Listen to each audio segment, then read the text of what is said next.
Incoming transmission.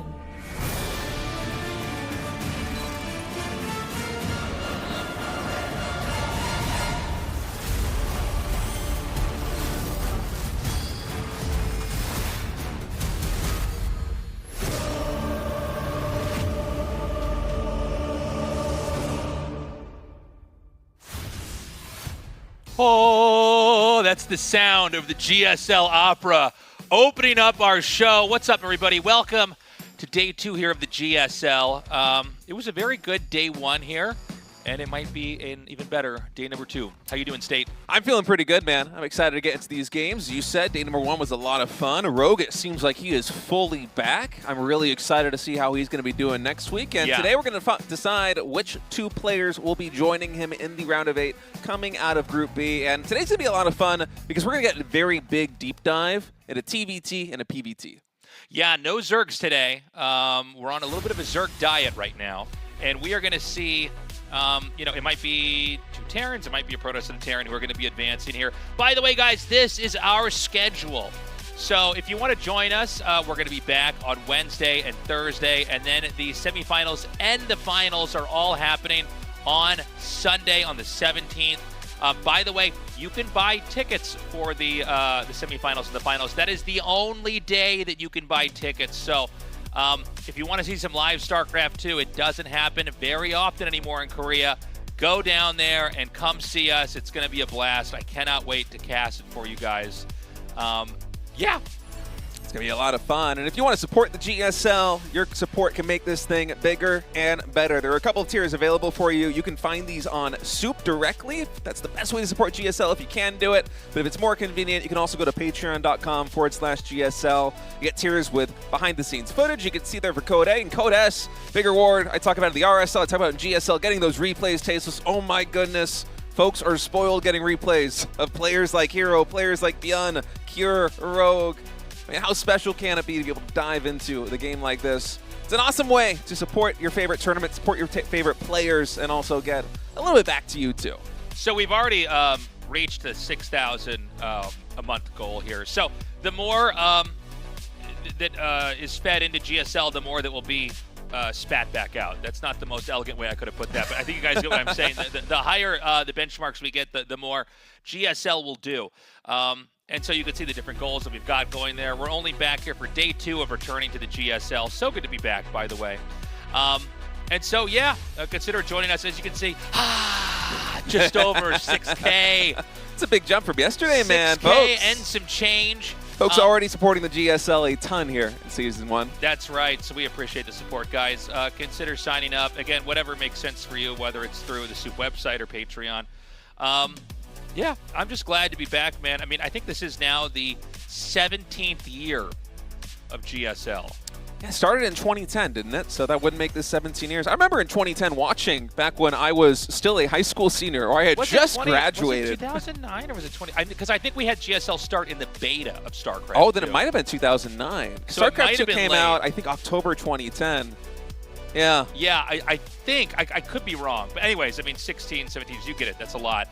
So yesterday, Rogue and ByuN advanced. Today, we're going to have Cure, Trigger, Bunny, and ByuN duking it out. And as you can see, what happens is 2 of the players from the round of 12 then filter into the round of 8, which is, of course, going to be next week.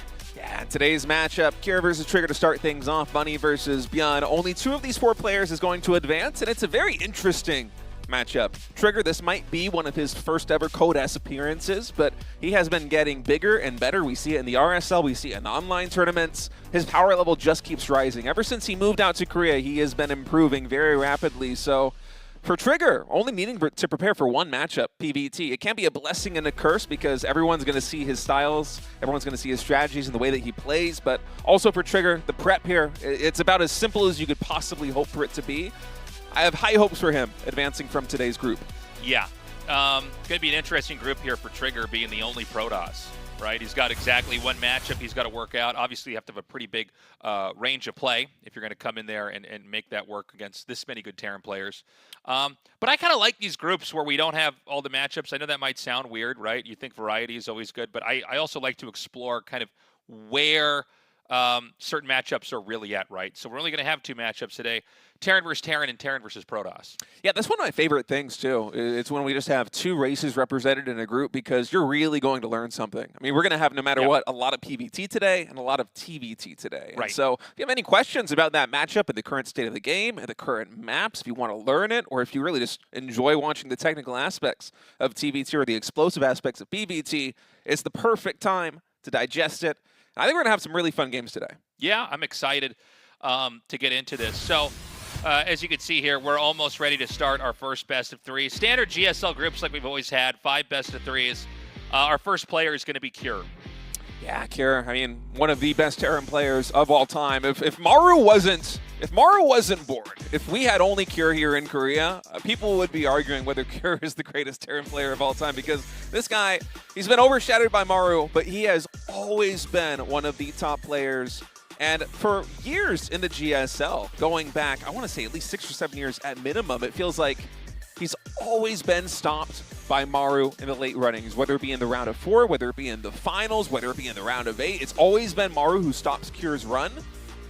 And so I'm excited to see where he's going to go this season. I always have very high expectations for Cure. There have been times where he had the best TVP in the world. I'm not sure where his TVP is at right now. A lot of Terran players haven't been quite as happy about it, but this guy right here, Trigger, he's looking very good PvT these days. Trigger moving in and out of the shot here. Yeah, I mean, Trigger, this is one of the newer players, at least for me, as a caster, right? I mean, a lot of my time here in GSL has been spent casting a lot of the same players. So it's been a delight to have Trigger kind of join the pantheon of GSL gods here. But I think this is going to be a tough one. As good as Trigger is, I think Cure is a little bit stronger. Yeah, it'll be a tricky matchup here for Trigger, but I think he has a pretty good shot at taking Cure down. We're gonna see how he actually performs. And I also want to say just how nice it is to have players like Percival in Group A of the GSL and Trigger here in Group B of the GSL participating. These are faces that we don't very often see. They're relatively new to the Code S, and in a esport as storied as StarCraft 2, with, as you said, like 16, 17 years of GSL in history, to still have new faces like this rising in the GSL, it's so much fun. Yeah, so you can see our 3 maps. So we're going to start this out on Taito Citadel, then Winter Madness, and if we're lucky enough to get a map number 3, it'll be on White Rabbit. Trigger, the only Protoss in a group of Terrans, is going up against maybe the strongest Terran there is in Group B. Cure versus Trigger starts now.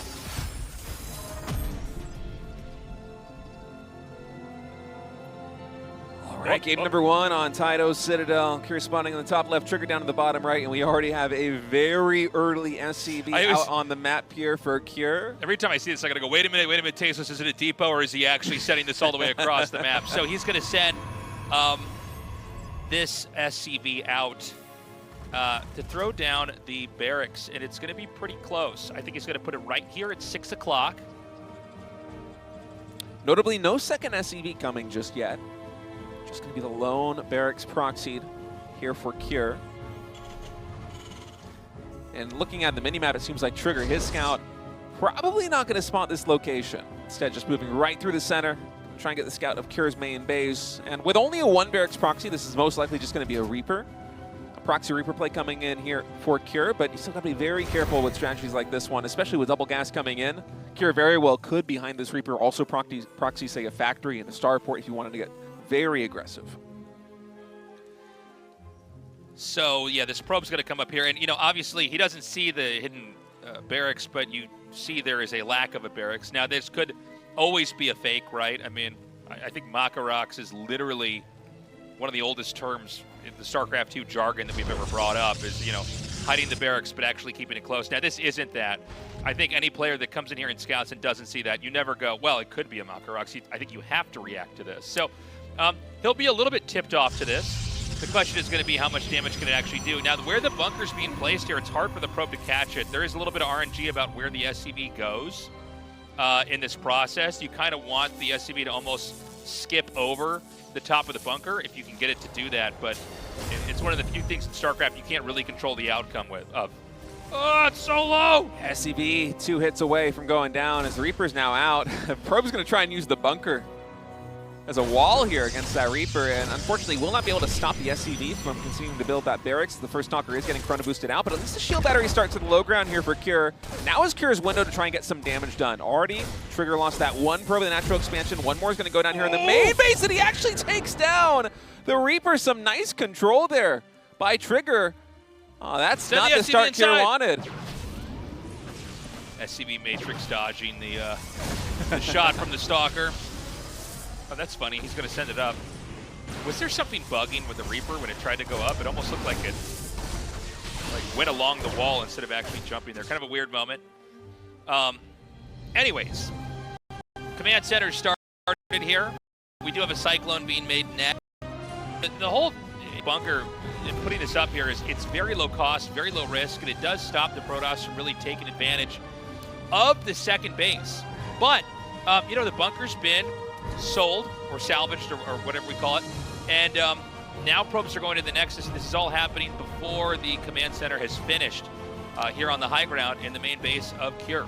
Yeah, I feel like Trigger dealt with this very well. Cure, it was a large investment. The proxy barracks so early is expensive in terms of SCV mining time. We had 3 Reapers produced here by Cure. One of them already has fallen, gotten very little, and Trigger, he waited, but he didn't get the final shot on those Reapers. I liked how he waited at the top of the ramp to make sure those Reapers had already started the animation to go up before finally letting loose the first salvo from those Stalkers. He was trying to buy enough time where he can get the third round of shots in to actually snipe down one of those Reapers. Unfortunately, did not translate into a Reaper kill there for Trigger, but only losing 2 probes is basically the ideal scenario, I think, against such an aggressive proxy barracks. So the game will slow down a little bit. We do have a robo coming. We've got Blink on the way. We need to count the number of gateways that are going to be made next. And we actually have a 3rd gas being made, by the way. That's interesting. I was wondering if there's a possibility of this being some kind of like a 4-gate Blink Stalker, you know, with Warp Prism OBS. But it looks like it's going to be 2-gate into Nexus with the robo, so this is a very defensive play. Honestly, like if I was going to teach someone a build, I think this is like one of the best builds to go for if you want to play a standard game. Which will, by the way, this will create moments that Terran can try to attack out here and do some damage, and we do see games end sometimes quickly, but generally speaking, if Protoss plays a clean game, they're going to be okay. By the way, Terran's now got 3 Raxes, a factory, a starport, so they are going to pack some punch here when they come out. Stim gets started here. That might be the timing that Cure looks to line up his attack with once he eventually moves across the map, as Trigger is establishing himself at that 3rd base. And I like the way that Trigger's approached this. You know, he's able to quickly parry the first Reaper proxy early on in the game, and he knows with 150 gas invested in those Reapers cross map, also with the Cyclone on the map, it's a lot of gas that isn't being spent on things that are immediately dangerous here for Trigger, and so he's able to quite greedily get this 3rd base up. It's a fast expansion. The robotics facility also on the back of only 2 gateways means that he's going to be getting the Robo Bay online. The Colossi will be a little bit faster onto the map. I like the way that Trigger's approached this generally, especially now that he's starting to balloon up the gateway count. He's really powering up. I feel like this might almost be an anti-timing for Cure when Cure eventually moves across the map. Yeah, I mean, Cure's definitely going to come out here and hit. I mean, it would be weird if he did take a very late 3rd Command Center. I guess it would make sense if he did it right as he started the push, but yeah, I mean, Trigger's definitely powering up. He's definitely going to have some tools at his disposal here to fight as well.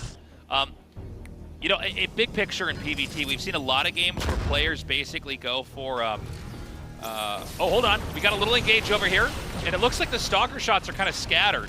Now, obviously, Cyclones can basically chase this down. He does end up losing 1 Stalker and trades it out for the Cyclone. Anyways, what I was saying a second ago, you know, this is a situation a lot of times, like for instance in last year's StarCraft 2 matches, a lot of times Protoss just wants to defend, you know, and basically get different kinds of splash damage tech here. A very important part of PvT is trying to line up your power spikes with the Terran player's power spikes from the Protoss perspective, and I feel like Trigger's done a very good job of doing that right now, because this is Cure's big push. He wants to get a lot of damage done with this one. The first engineering base only just now about halfway finished, so we need to get some damage done here. Trigger's going to charge in. Zealot charge nearing completion, now finally done. Colossus is pretty low on HP. Trigger's going to micro that back, and now a charge fully researched. These Zealots are able to sprint to the front line, even with an armor-shredding missile coming in from those Ravens. Trigger's still able to hold on quite strong there, sniping the Raven by blinking forward as well. And just an immaculate defense by Trigger. That's given the confidence to go ahead and take the bottom left expansion too. Yeah, you know, so far Kier has not made a dent in Trigger this game. Trigger continuing to grow into the gold base, like you were pointing out. I mean, it's really strong. There's still no third CC set up over here at a third base for Kier. So I mean, you know, I think if he doesn't get much done soon here, it's going to be a very, very small Kier fighting a continuously growing Trigger, and that's going to be hard, man. Trigger's already weathered the most difficult part of this game, I think. Being able to deflect the earlier push coming in from Kier, also the early game Reaper not getting too much damage done. He is just in a perfect position. And you can see him stopping a little bit. When Kier went for that move out, Trigger, he cut pro production. He made sure all resources were infested with no forges, with no upgrades, on just powering through and surviving that one moment. And then the moment that Kier does back off, the moment that Trigger successfully defends, we see 2 forges get thrown down. We see a 4th base now come through. We're adding in static defense. Trigger really trying to find an angle here. And unfortunately for him, Kier just moved past his army, and I think he's going to get a free snipe here on this Nexus. Trigger might be able to surround this with a Zealot Warpman on the bottom side. It'll be hard for Kier to retreat away from this position.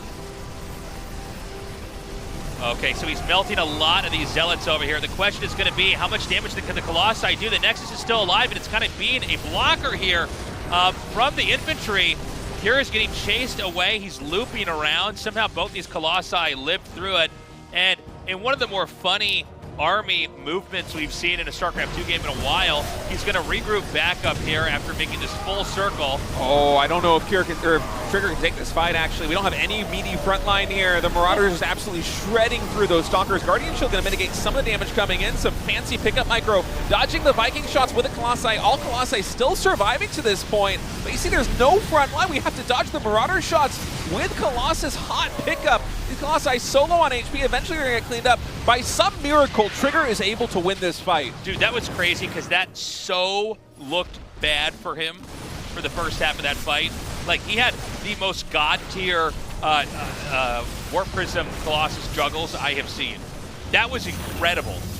Trigger by no means should have won that battle. He just willed it through with a hot pickup micro on the Colossus. We had no front line on the Stalkers and the Colossi. Trigger had no business having Warp Prism micro that insane. That was crazy. He's probably going to win this game now. I mean, Kier's on the back rope right now. The third base already lifted off. We're only mining right now from the natural expansion here from Kier. Trigger, if he wanted to, could focus on just taking out this orbital command. Kier's on his last legs. What a fight from Trigger. Yeah, he's going to be able to get the command center. It will burn down even if Kier were to win this attack here. He's doing, again, another fantastic job. Good targeting here with the Vikings. Kier wants none of that micro again. Immediately focus fires down the Warp Prism before anything else. Well, and the problem is now there's no Colossus here. So, oh, well, never mind. There's going to be one more coming up. The problem is, you know, now with Viking numbers this high, Trigger's starting to get a little bit more flimsy. You got to remember, like, Vikings, Marauders, Marines, Medevacs, they all come out in these huge waves. And that's also true for Zealots and Stalkers. But what does not come out in big waves is Colossi. They increment out one by one because they make from the Robo and can only be maybe chrono boosted out to come out a little bit faster. And so I don't want to be too deterministic in how this game's going to come out, but well, never mind. GG. Trigger's going to win this. I was going to say maybe there's a world where if he gets a third base up, he might be able to fight back, but yeah. Trigger, I mean, that micro back at the gold base was crazy. I thought that was a really rough engagement coming in from Trigger, but with just pure control, he was able to win that fight.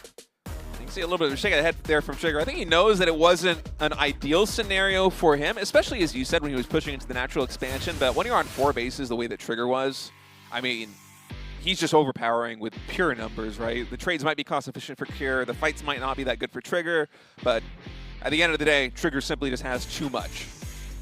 Yeah. Winter Madness is going to be map number 2 in this. Trigger, I mean, pretty exciting stuff. He's won that first game. I really did think this was going to be a very Kier-favored series, and I feel like that was a Kier-favored game until... I know that StarCraft 2, I mean, things happen very fast, right? StarCraft 2 is literally the fastest of the RTSs. when you look at the lineup of all the greatest RTS, like things happen faster in a StarCraft 2 game than they do in Warcraft 3, StarCraft 1, Age of Empires, right? Like things just, but like that was one of the craziest fights where Cure was winning, and then over the course of like 3 seconds, a couple of perfect moves from Trigger flipped the game on its head. He kept getting extra Colossi shots off. So impressive. Trigger's always had incredibly respectable control. One of the best controlling Pronosses, I think, in the game today. Yeah. Now he's on match point here in the first series. Day 2 in the GSL. Cure going for another Barracks proxy here in game number 2 on Winter Madness. This time it seems like a much more central location. Not quite as ambitious as it was in game number 1, and I'm hoping that Cure doesn't commit as hard to this one as he did in game 1, because thinking back to the 3 Reaper investment, the early proxy barracks, the bunker, the natural expansion, it culminated in, I think, total 2 probe kills, and not really more economic disruption than that. And I feel like you need to slow down the development of Protoss a little bit more. You need a better return on your investment as Cure in the early game if you want to have a stable mid-game versus a player like Trigger. Okay, so he's going to scout again. The barracks is in a very different place, but it's just the same idea.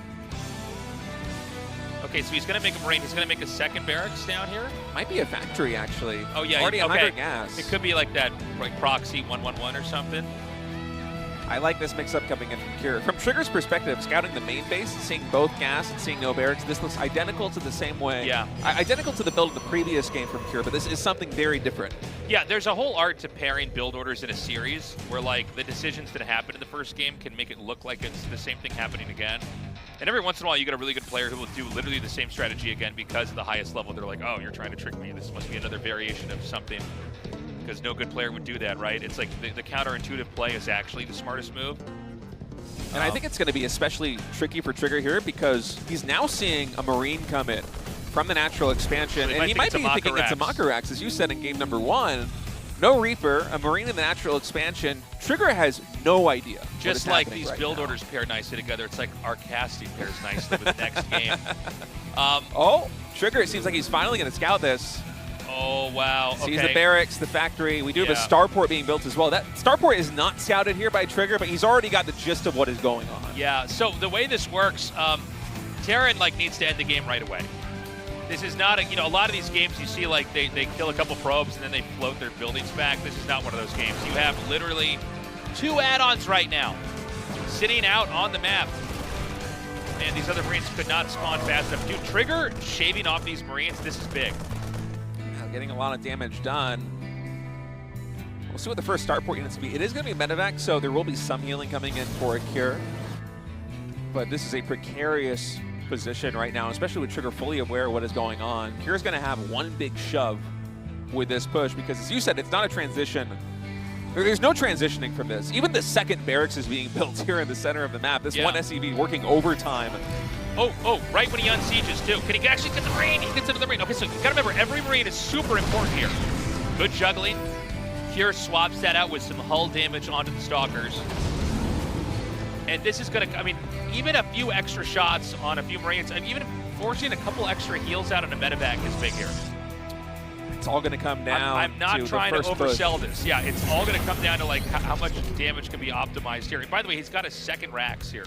Yeah, this is a very interesting way that Cure is doing this. He's even getting combat shields because when Trigger scouts a build like this one, you're expecting it to hit extremely quickly. Yeah. But Cure is doing this with a very slow burn. He's even shuffled one of the siege tanks into the main base because he knows that his time to attack is going to be maybe like a minute and 10 seconds. And I almost feel like Trigger lets the shade complete because he's expecting Cure to be halfway across the map. There is a move that some Protosses do where they just counterattack and go into the main and then kill as many SCVs as possible and then just go back and recall into their own main and give up their expansion. And it's like, okay, I barely have enough, but I've got probes. You have like no SCVs at home. Cure's doing a super delayed attack. Now, I don't... the problem is the longer that second base is up for Trigger, the more money pours in. The more money that pours in, the more stuff he has. But does Cure have just enough that he can basically overpower him here? And how does he want to push her? Does he want to try to maybe elevate her into the main here with siege tanks on the low ground? That's or? a lot of siege tanks. Trigger, did he catch a glimpse of this? Charge is done, by the way, so... Oh, no. they're going right around each other. Trigger doesn't realize this just yet. Oh my God, it's right through the blind spot. Okay, he should know now. He should know now. He sees the units reinforcing, and that means that Cure, despite charge already being done, is able to siege himself directly in front of the natural expansion here for Trigger. And he's blocking the batteries.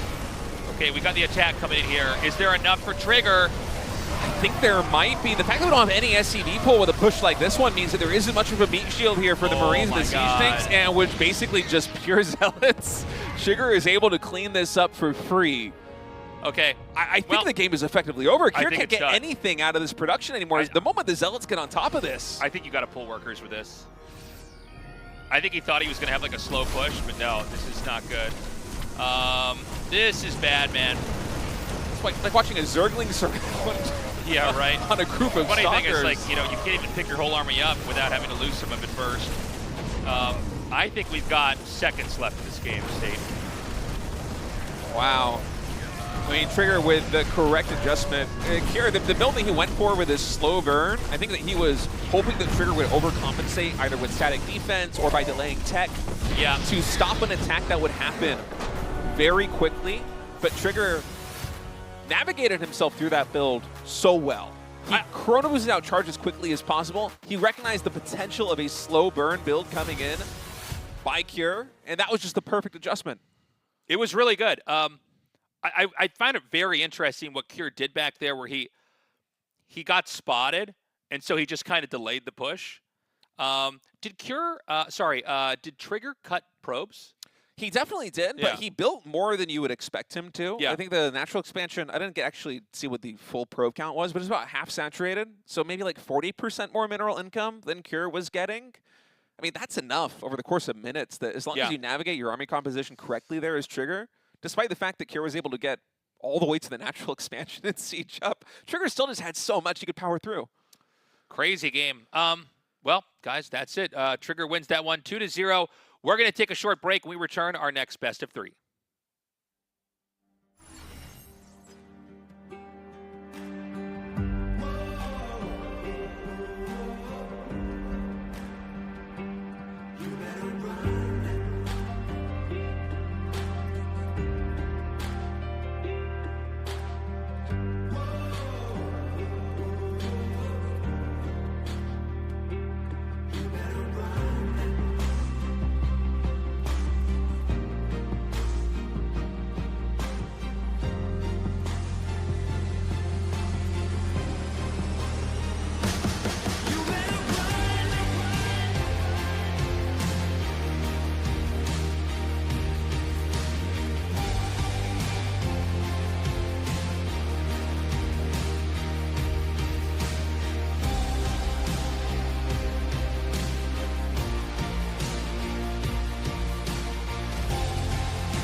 I know that you're longing for a little change,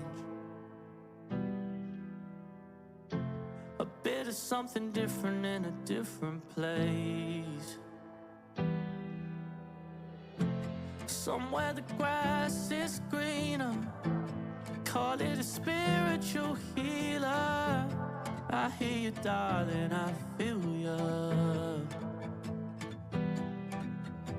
Me and you, there's nothing we can't do.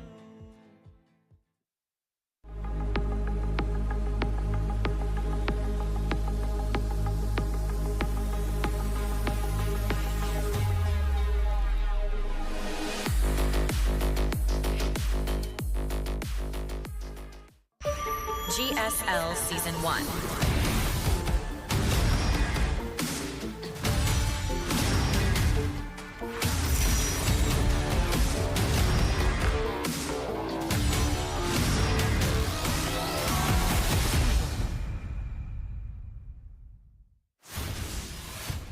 Welcome back, everybody. Short game back there. I mean, it was almost, what time is it? It's 6:57. That's crazy, man. That was a fast best of 3. Kira going for a really aggressive build in game number 2. Trigger able to parry it expertly. Yeah. And even game number 1, it felt like that one was pretty much over before it started. After the first siege tank push failed, after the Reaper proxy wasn't able to get enough damage done. Trigger just early in the mid game in both of those sets coming through with a pretty strong advantage. Yeah, now we're going to go to Bunny versus ByuN. I think this one should be very close. Although then again, I did say the last one wasn't going to be close, so maybe I'm just going to be wrong about everything. Bunny, you know, he's been looking very strong. He's been in great shape. And I do feel like him and ByuN are pretty evenly matched. I might put Bunny like a couple percentage points higher. That's interesting. But we were talking about this off camera, but you really felt ByuN was a little bit stronger, right? I've always been a fan of ByuN. I feel like maybe compared to most other players, it feels like ByuN has a lot of ups and downs. Like you never know what you're going to get with ByuN. Rogue, especially after he returned from military service, is also kind of the same way. If Rogue is playing his peak Rogue styles, he seems unstoppable, but sometimes you see him play and he falls almost flat on his feet. I am not confident at all. Oh, I'm so much more confident now in ByuN. I mean, yeah. No, I think if ByuN comes through and plays the way that he did either in GSL last year and some of the online tournaments that we've seen ByuN play in, I think that he has a very good shot of emerging victorious from this group, either in first place or in second place. I'm really confident on ByuN, especially in TBT. Where'd he go? He's gone. ByuN, come back. ByuN! So he's got to pull the ByuN out of the hat. Oh, he's back. He's back. He heard me. Okay, thank God. That was close. I'm like, we're about to start. Where are you going? I was going to say, Wait is a that minute. his computer behind He's got to him? go to that computer back there and play from there. ByuN, turn around. This is the webcam, You're looking at the webcam, but your PC's behind you, and you got to turn it on to play. He's got a whole separate PC setup. He's got a mic ready. Yeah, look at that. I wonder if he practices against himself. Maybe he sits in the middle of the room. He has one hand on one keyboard, one hand on the other one. This he is, practices I believe, TBT a that cool way. Anti-cheating measure they have where they film themselves playing so you can see they can't stream snipe or anything like that with their phones. See the phones in the background? Oh, is that actually? Yeah. Oh, that you're. Yeah. Oh, yeah, they both have it. Oh, Yeah, that's it's cool. It's very cool. Very cool. Knowing me, my battery would die. I know. Yeah, me, I'm like, well, I've got 5% battery because that's how I live my life. I live it on the edge. We're going to be on Winter Madness, guys, for our first map here. Good observation, huh? Yeah, getting the stretches in before we start. I don't want those wrists to give out on you. Yeah, I think his wrists have been in better shape, though, lately. Anyways, guys, this is another Terran versus Terran here. Let's get going. ByuN versus Bunny, starting now. All right, map number 1 loaded in. Winter Madness LE. Bunny spawning in the top left is the blue Terran. ByuN in the bottom right as the red Terran. And I wonder what kind of builds. Ooh, look at this. I didn't even spot that SCV coming out early. Man, is today the proxy racks day? It is. No one's going to make their buildings in their base this time. We're 3 for 3 right now. He's going to build it right over the Intel sponsor. Look, it's two. a double barracks. Could he go for 3? Actually, I guess you don't do 3 in TBT, right? I wouldn't mind seeing a third one, man. I wouldn't mind seeing 4. All right. No gas. It's going to be a fast day, Tasteless. Yeah. I was gearing up for kind of an epic macro TBT between these two guys. I was hoping we were going to see some cool ByuN micro in the mid game. Maybe some Marine Marauder versus mech action, but Yeah. No, none of that. ByuN with a very fast 2 barracks proxy. He's probably going to take the gas behind this one, too. Yeah, already 1 gas done. No second gas just yet here for ByuN. And sometimes these games do mellow out into a standard macro game. When you go for 2 barracks proxy like this with Reapers, I feel like players have gotten so good at defending against builds like this one that we usually at this level don't see it end outright, especially with just 2 barracks like this. But let's see what ByuN can do. All right, so when you see this happen, the most important part of the interaction is how long does the first Reaper from Bunny stay alive? Because if that gets killed, that's where the snowballing starts. Yeah, the first engagement's gonna be the most important one, especially with Bunny not knowing that this build is happening. We have no SCV scout coming through from Bunny. He's probably gonna scout with the first Reaper. And if he sends the Reaper cross map right out of the gate, things could go very wrong for Bunny very quickly. Especially with this build follow-up, we have immediately a reactor being thrown down here. On that barracks, a factory follow-up. Bunny, is he going to spot it? Okay, he does see the Reapers. Did not see the barracks, but... Wow, he doesn't pursue. He's going to go right up here. Now, you could try to kill... Okay, he's got a Marine halfway done. There's no bunker started. He's going to delay the factory. We need to see an SCV pool coming in here from Bunny. Reactor also gets canceled there on the barracks. My God. We need He can go for the kill here. Okay, he pulls the SCVs, but I don't know if it's going to line up with the Marine. Where's the Reaper right now here for Bunny? The Marine alone is going to get picked off, so the SCVs are going to be able to shoo away. Okay, it's going for a counterattack. It's attacking the depot in the main. I mean, Bunny, it's all hands on deck trying to micro the SCVs against the Reapers right now. 1 Hellion in production, 1 more Marine about to finish up. Now Bunny is trying to stutter set micro the Reaper in the main base of ByuN. Oh, every single Reaper going to stay alive. Oh my God, okay, he gets 1. Hellion about to pop out. And ByuN has to wait. I think the Reapers are a little bit too low on HP right now. He knows that a Hellion is going to finish out of that factory pretty soon. The regen starts. Yeah, the Reaper's almost back to full HP now. ByuN goes back into the main base. The Hellion is done. If the Reapers, they already take down the Marine. That's it. GG called. Okay. Oh, my heart breaking a little bit right now for Bunny. That was that was amazing. That was an amazing cheese. And that was a clean victory for ByuN. And we talk about how sometimes these 2 barracks builds... That game was so dirty, he's going to throw his PC out and have to use that new computer behind him. We talk about how sometimes those games, they normalize into a macro game, but the way that Bunny played it just did not go well. The fact that there was no SCV scout and he didn't know there was a proxy Reaper until the Reapers were basically ready to go into the main base, and they got the first couple of shots on Bunny's Reaper, so he has to send it cross map, and we had the reactor coming in, so there's no second unit coming out of the barracks. Command center had to get canceled. The factory was delayed. Everything went ByuN's way in that early game, and we are speedrunning through Group B in the round of 12. I mean, we're going really fast here. I don't think we're going to have another game that short here, but that was wild. ByuN. You know, some of it comes down to Bunny with the Reaper getting chased out. It's so hard because they're both microing at the same time, right? But you know you're losing SCVs way faster as Bunny, and it snowballs out of control. All right, guys, this is game 2 already. Wait, no. Oh, ByuN.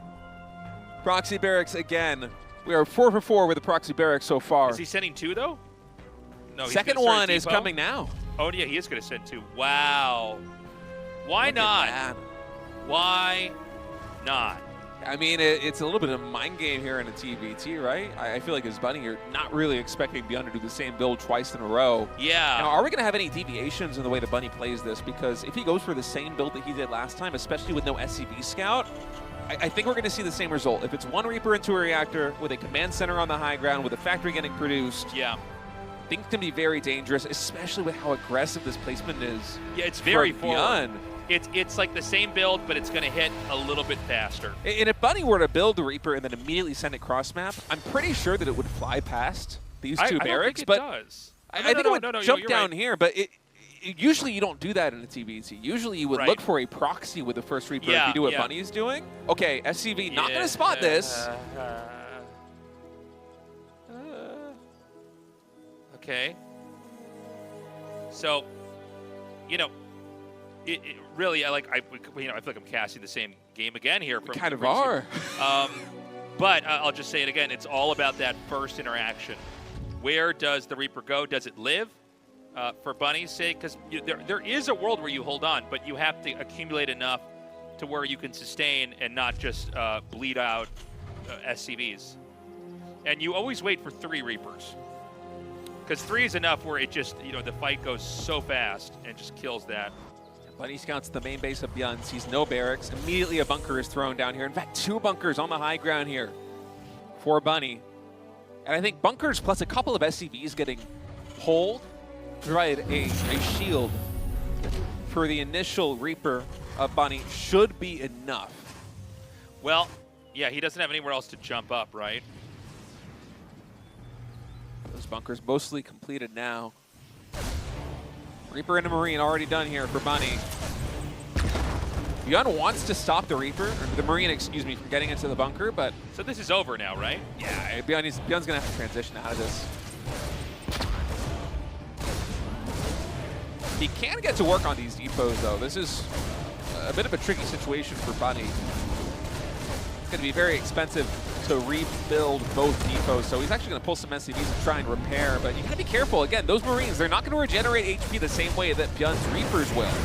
Yeah, so Bunny's supply block, the Marine's going to come out here. He should be able to easily get that into the safety of the bunker. The problem is now SCVs are being pulled, and like, I don't know, I mean, I kind of didn't expect this to actually be as scary looking as it is, but now the second depot's gone, so Bunny's supply blocked again. The barracks might even have to lift at some point. Okay, we have 5 Reapers now in the main base. These Marines very low on HP. 1 gets picked off. The Hellion also already gets sniped. The Marine's getting 2-shot right now by the Reapers. SCV is looking to try and get us around. 1 Reaper is going to fall to the Hellion shot. Another one falls to the Marine in the bunker. Oh, if Bunny didn't take down those 2 Reapers, I feel like we might be snowballing out of control right now. But ByuN already getting some good damage done despite it. Yeah, that was interesting. I'm surprised he got in and did that much damage. I thought this was going to be a much slower, frankly, kind of basic game after that was held. But Bunny, whoa, nice catch there. ByuN actually gets another Reaper kill. Now, ByuN has started his command center on the low ground. ByuN has kept 1 barracks here. That's interesting. He keeps 1 to keep making Reapers here. So there's going to be more Reapers than I think Bunny's even expecting, which means he's got to be careful with that Hellion. The 2 Hellions are headed up, but there's a Cyclone that's just popped out. Upgraded Cyclone's going to be the transition here for ByuN. That should allow him to take this natural expansion, although the first SCV might get sniped. Close call with the supply depots being raised. Command center will finish. Uh-oh, cancel that orbital so you can save the SCV. All right, SCV going to fall here for ByuN. On Bunny's side of the map, his command center is nearly done.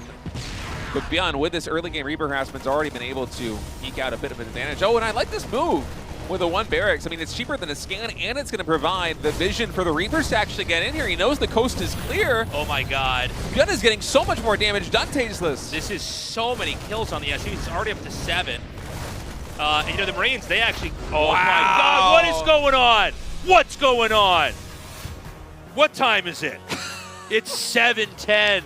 We've been live for 40 minutes, including the break, including the intro of the show. We're done with 2 series already here. Bunny's turned into a couch. He's a couch. He's got beat so bad he turned into a sofa. That series was about as fast as a TBT could possibly be. That was ludicrous from ByuN. I mean, my goodness, we thought that game was going to stabilize. Bunny, the hold wasn't perfect to start things off, but he did only lose a couple of SCVs. The command center was going to be finishing up. He was behind, but it didn't feel like he was going to lose the game outright. And then, he really thread that needle with the Reapers. He got right through in between the bunkers. Got, you see the 2 bunkers finish, and you kind of go, okay, well, it's over, right? Like, I mean, the guy who's defending this now is going to have way better tech. Is going to be able to expand.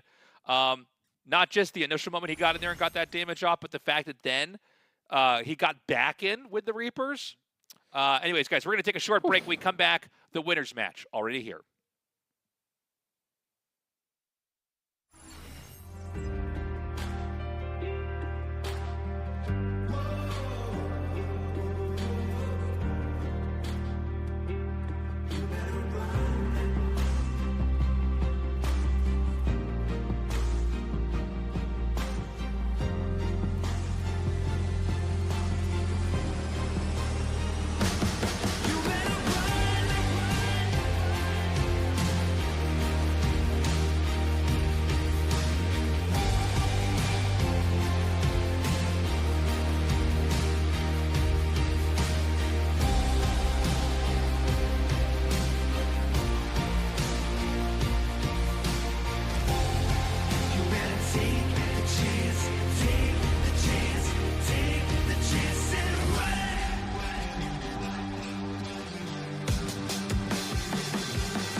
know that you're longing for a little change,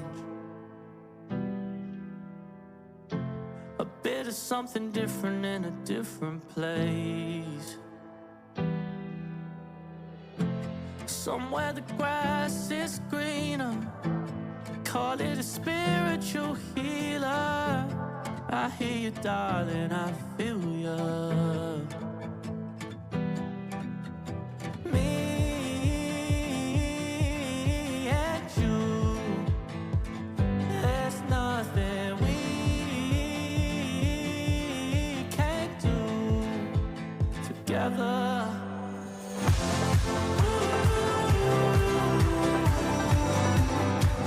Come on, let's go fly away.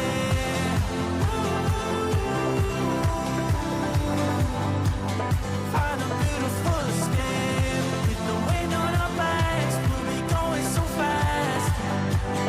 There's no need to be afraid. Come on, let's go fly away now.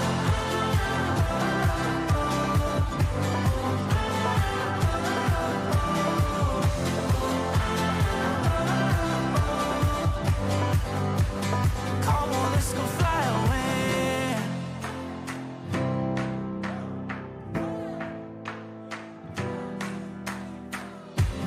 I never feel lost even in the unknown.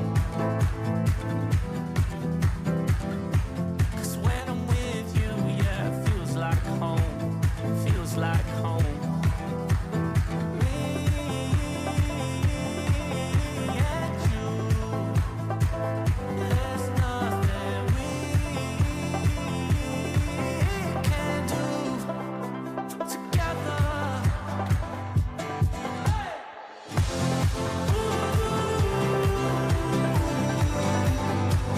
Come on, let's go fly away.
GSL Season 1.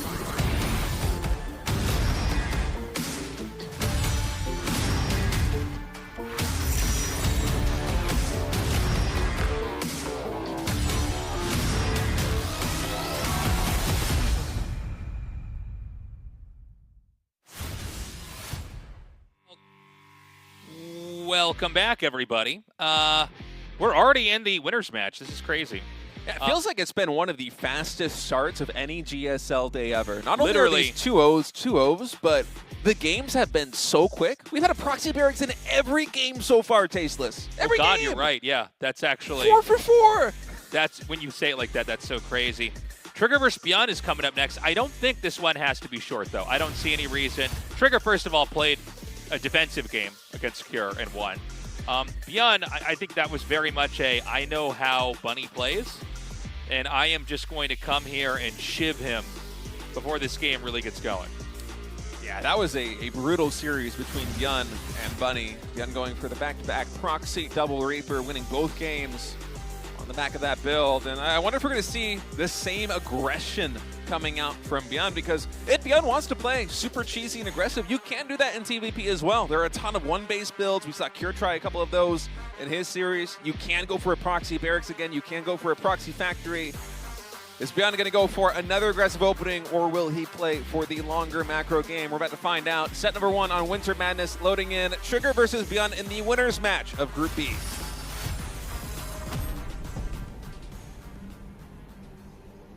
Okay, Trigger here in the top left and ByuN in the bottom right. The winner of this best of 3 is advancing into the round of 8. And so far, it's been some extraordinarily one-sided games. One-sided wins, I should say, from the 2 players that are here. So this should be a pretty fun, close match. Very interested in seeing what ByuN wants to do in TVP. Cure very much interested in kind of ending the game before it starts, so to speak. Which is fine if you pull it off, but Trigger seemed to have pretty solid defense overall. Yeah. And Trigger, by the way, is so far has not been aggressive, cheesy, tricky. He's basically gone for development play, and it's worked. I've always been of the mind, or especially lately I've been of the mind, that TVP late game is Terran favored. If it goes to the Supreme late game where you can start to get rid of your SCVs, change those into mules, you have all of your 3-3 upgrades, you have the vehicle upgrades as well, you have Liberators with range. I like the Terran late game in that situation, but the TVP mid game seems so challenging in the current meta, on the current maps in StarCraft 2, that it wouldn't surprise me that we would either see ByuN swing one of 2 ways. One where he tries to end the game very early with a push either on 1 or 2 bases, or try to play for that supreme late game and just defeat the Protoss, I should say, with pure cost efficiency. Outbeat. That's the new way to say it. I like that. I believe they pay me to cast. That's right. He got outbeat so hard he had to lose the game. He's blocking the command center. It finally does get thrown down here. And this is looking very much like a development game. I mean, both sides are expanding. Let's talk about kind of big picture PvT. So PvT, and this was, I think, more so the case in 2025. But, there was a period of, it seemed like a struggle for Terrans to figure out, what do we do against Protoss? This is before Storm was patched. And, now Storm has a much more of a, it stays for longer. It's like it does damage, but it also kind of zones. But because it does damage more slowly, you can kind of run away from it and not fully get punished. Where Storm before was like very fast, and there really wasn't a lot you could do. Pretty punishing, especially when you consider that the units kind of clump together. Things move very smoothly in StarCraft 2 compared to like Warcraft 3 or StarCraft 1. And so what would happen is a lot of these Protosses would just accumulate different types of splash damage. If you're Classic, you would have gone for Storm right away.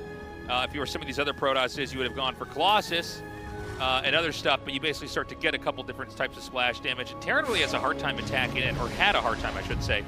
The game's changed a little bit as far as patches from Blizzard, but it does seem like the nature of the matchup stays the same.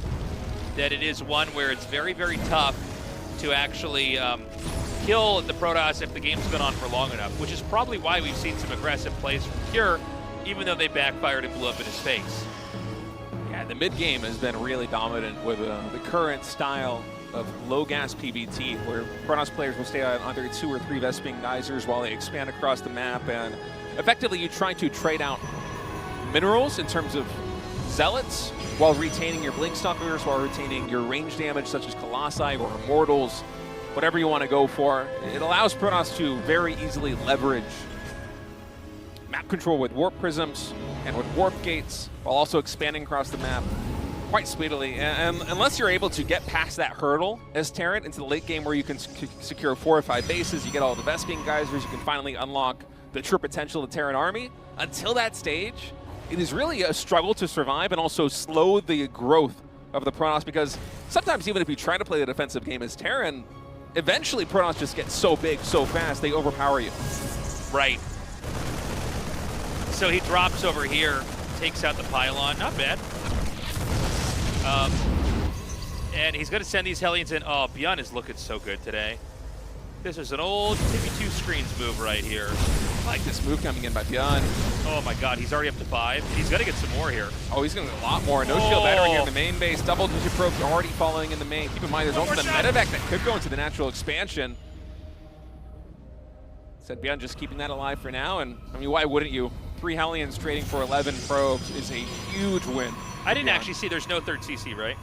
I don't think so. I think not yet. Okay, so he's making more barracks. He is going to get an eBay here. There's not going to be any kind of sharp timing off the back of this. But, you know, you kill that many probes that early, you could try to come in for another attack later on that might do a lot more damage. I feel like this would build up really well, just some kind of SCV pull with just +1 infantry weapons. Yeah, dude, I was thinking exactly that. Whenever you get this kind of economic damage done early on Protoss, I mean, that is the real fragility of the Protoss race in this matchup, in my opinion. Right. Is that Terran, they kind of have this Swiss Army knife of builds they could go for, whether it be Cloak Banshee, Speed Banshee, Hellion run-bys that we just saw. Widow Mines used to be really effective at this. Nowadays, not quite so much after some balance changes, but if you throw some wrench into the works versus Protoss, then suddenly their economic development, it is so stunted that they can't really keep up with a Terran early game army. And so I kind of hope that ByuN doesn't throw down a 3rd command center. I really think that if he pushes out with combat shields and +1 infantry weapons, he's going to be in a really good position to get some damage done on the side of the map. I totally agree with you. You and I are on the exact same page as this. I mean, this is why Widowmine drops were so punishing in the early days, is like, you had to be ready that second to stop it, and if you didn't, you lost enough probes that it was pretty easy for Terran to kind of have some kind of layup where they just come and kill you. Oh my god, he lost a Stalker. Stalker not able to get away in time. Link is done. ByuN, it looks like he is getting ready to push across the map. Of course, Trigger's his job is to try and make this as difficult as possible for Terran, buy as much time as possible to allow charge to complete, to allow the first couple of Colossi to get on the field. And Trigger's been doing a very good job of it. After losing that first Stalker, he was able to shave away a lot of Marine Marauder and also slow ByuN's push across the map. Okay, he's moving out now. Headed northbound up here, and this is going to be a very strong timing push. He is going to finish +1 attack with this.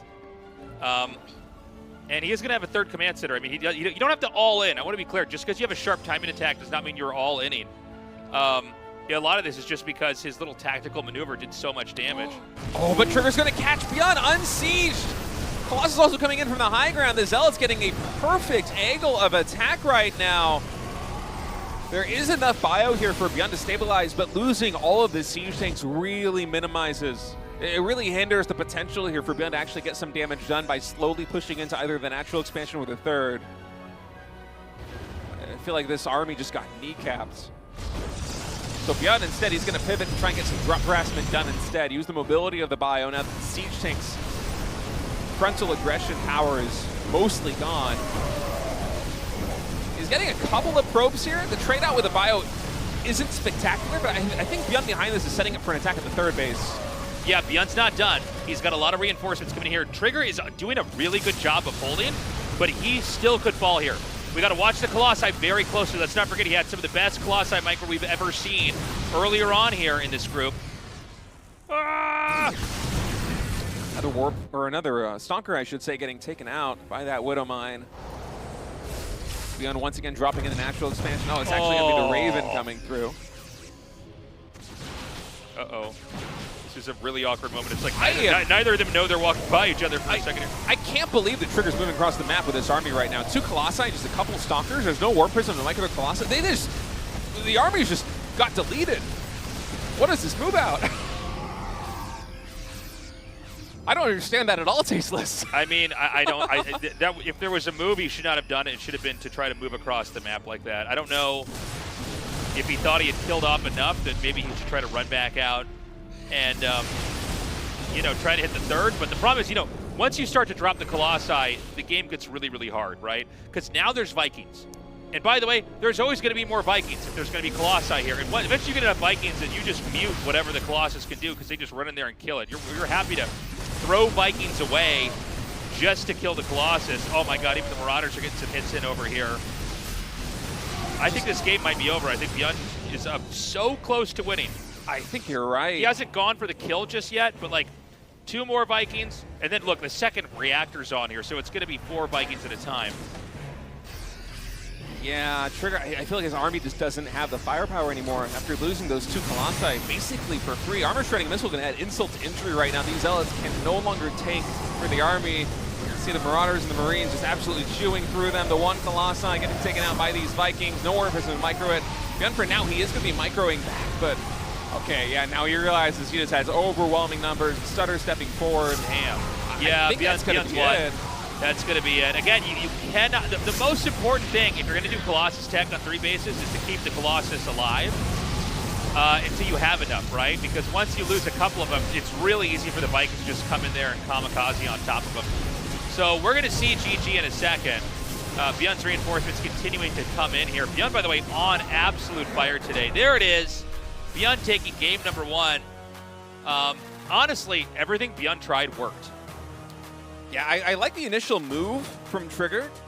Catching ByuN unsieged with the siege tanks. ByuN, he had the potential to get a lot more damage done with those siege tanks had he been able to get close to the natural expansion or the 3rd base and then sieged up before the first fight took place.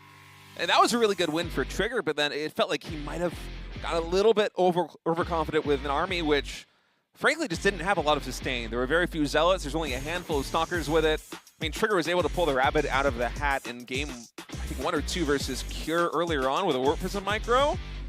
But you can't make that happen every single game. It was a little bit over-ambitious moving into the center of the field with just a couple of Colossi, a couple of Gateway units. ByuN made Trigger pay for that move out and just rode the momentum into an easy set 1 win. Now we're going to move on to 10,000 feet for map number 2. ByuN only 1 map win away from advancing into the round of 8. Will it happen now on this map with State? So many feet on it. So many. So many feet. You know what they call 10,000 feet, Tasteless? 50,000 toes. My God. That was good. It's a lot of toes. I hadn't thought about that. It's a lot of toes. Yeah, I was thinking 10,000 ankles, but yeah, we kind of balance each other out here. ByuN in the top left, Trigger in the bottom right, and you know, ByuN. We can talk about, you know, how that game ended, but we really just got to point out that he kind of did this nice little maneuver where he like had a medevac running around with Marines. He kind of baited the Stalkers over there, and then the ramp wasn't blocked. 3 Hellions get inside the main. When the 3 Hellions are inside the main, you know, I think we saw 10 or 11 probes get killed. Yeah, it was double digits for sure. Which is like, that's so much damage. And by the way, the Hellions early on are so expendable. Mm-hmm. I mean, not all units are created equally, especially in as how do I say this? As the game progresses, it's like, you know, Reapers, for instance, like they fall off several minutes into the game, right? Where like a tank is going to be valuable from the moment you have it all the way to the last few moments of a game where everything's about to be mined out. The fact that he got the Hellions in there and just slaughtered workers and traded it out for that made everything so easy. It was at such a critical junction in the game, too. It was the moment when Trigger was finally establishing his 3rd base. It's when he wanted to saturate that as quickly as possible. It's when he needed to basically get the wheels spinning for his economy early on. And I think after those probes went down, it was actually ByuN on 2 bases who had a worker lead, an economic lead. Yeah. Early scouting probe also falling now to the SCVs. Yeah, Trigger kind of having some rough moments here in the series. It's a bit of a shaky start right now. But as we saw versus Kira, Trigger, when he is playing his game, I mean, he has some of the best control in the business. So I'm hoping that he's able to get a little bit more comfortable here in set number 2 versus ByuN. So we have both players developing pretty normally here. ByuN going for actually concussive shell quite quickly. I wonder what the play is going to be with this. So This is such a concussive fast shell. Marauder. Yeah, I think I know what this is. I don't think we've cast this in a while, but a lot of times the idea is you just sort of run up, and if the first couple attacks hit, they can't get away, right? It's kind of this funny poke. And yeah, he's going to get 3 Raxes here. Now, I don't know if you want to hide the Marauder entirely when this is coming up here. I feel like you should, right? Because, I mean, you're going to see a tech lab, you're going to think stim, right? But if you see Marauders immediately, that's going to be a different story. But he's going to show it. I feel like he has to show it. There's no other way to defend against this Adept. And with that's concussive true. shell, the Adept will get taken out. So that's the main win here for ByuN. And what is the reaction going to be from Trigger? I wonder if we'll see a shield battery here on the natural expansion at some point. Right now, okay, he will throw it down immediately. So we're going to see a streamline of units move across the map here from ByuN. Yeah, by the way, I think I was wrong with what I was saying. I think I was a little bit confused about what I was looking at. There are builds where you proxy the barracks when I'm thinking about it, and you kind of go outside the front of their base and try to hit them, and it slows them down enough that where you can snowball the fight. But this is a little bit different entirely because he's expanding and doing the build, but he's got a lot of barracks behind it, and I don't think a factory's even started yet, right? So he's gonna, I think, just try to come in and slam the entrance really hard, and then, you know, if you miss micro at all your stuff melts because they can't get away from the Marauders, and you just win, I think. You're right on the money. This is the kind of push where you're going to move out with 3 barracks worth of units, no medevacs, so the firepower, the HP, the damage of that army is going to be huge, but it's only going to be good for 1 or 2 stims, so it's very important from the Terran perspective to make sure that the first engagement counts. Ideally, you're going to be taking that engagement at the natural expansion or the 3rd base of Protoss, as the factory only just now starting here for ByuN, and Trigger with the Hallucinating Phoenix is going to scout this, so he should be bracing for impact on his side of the map.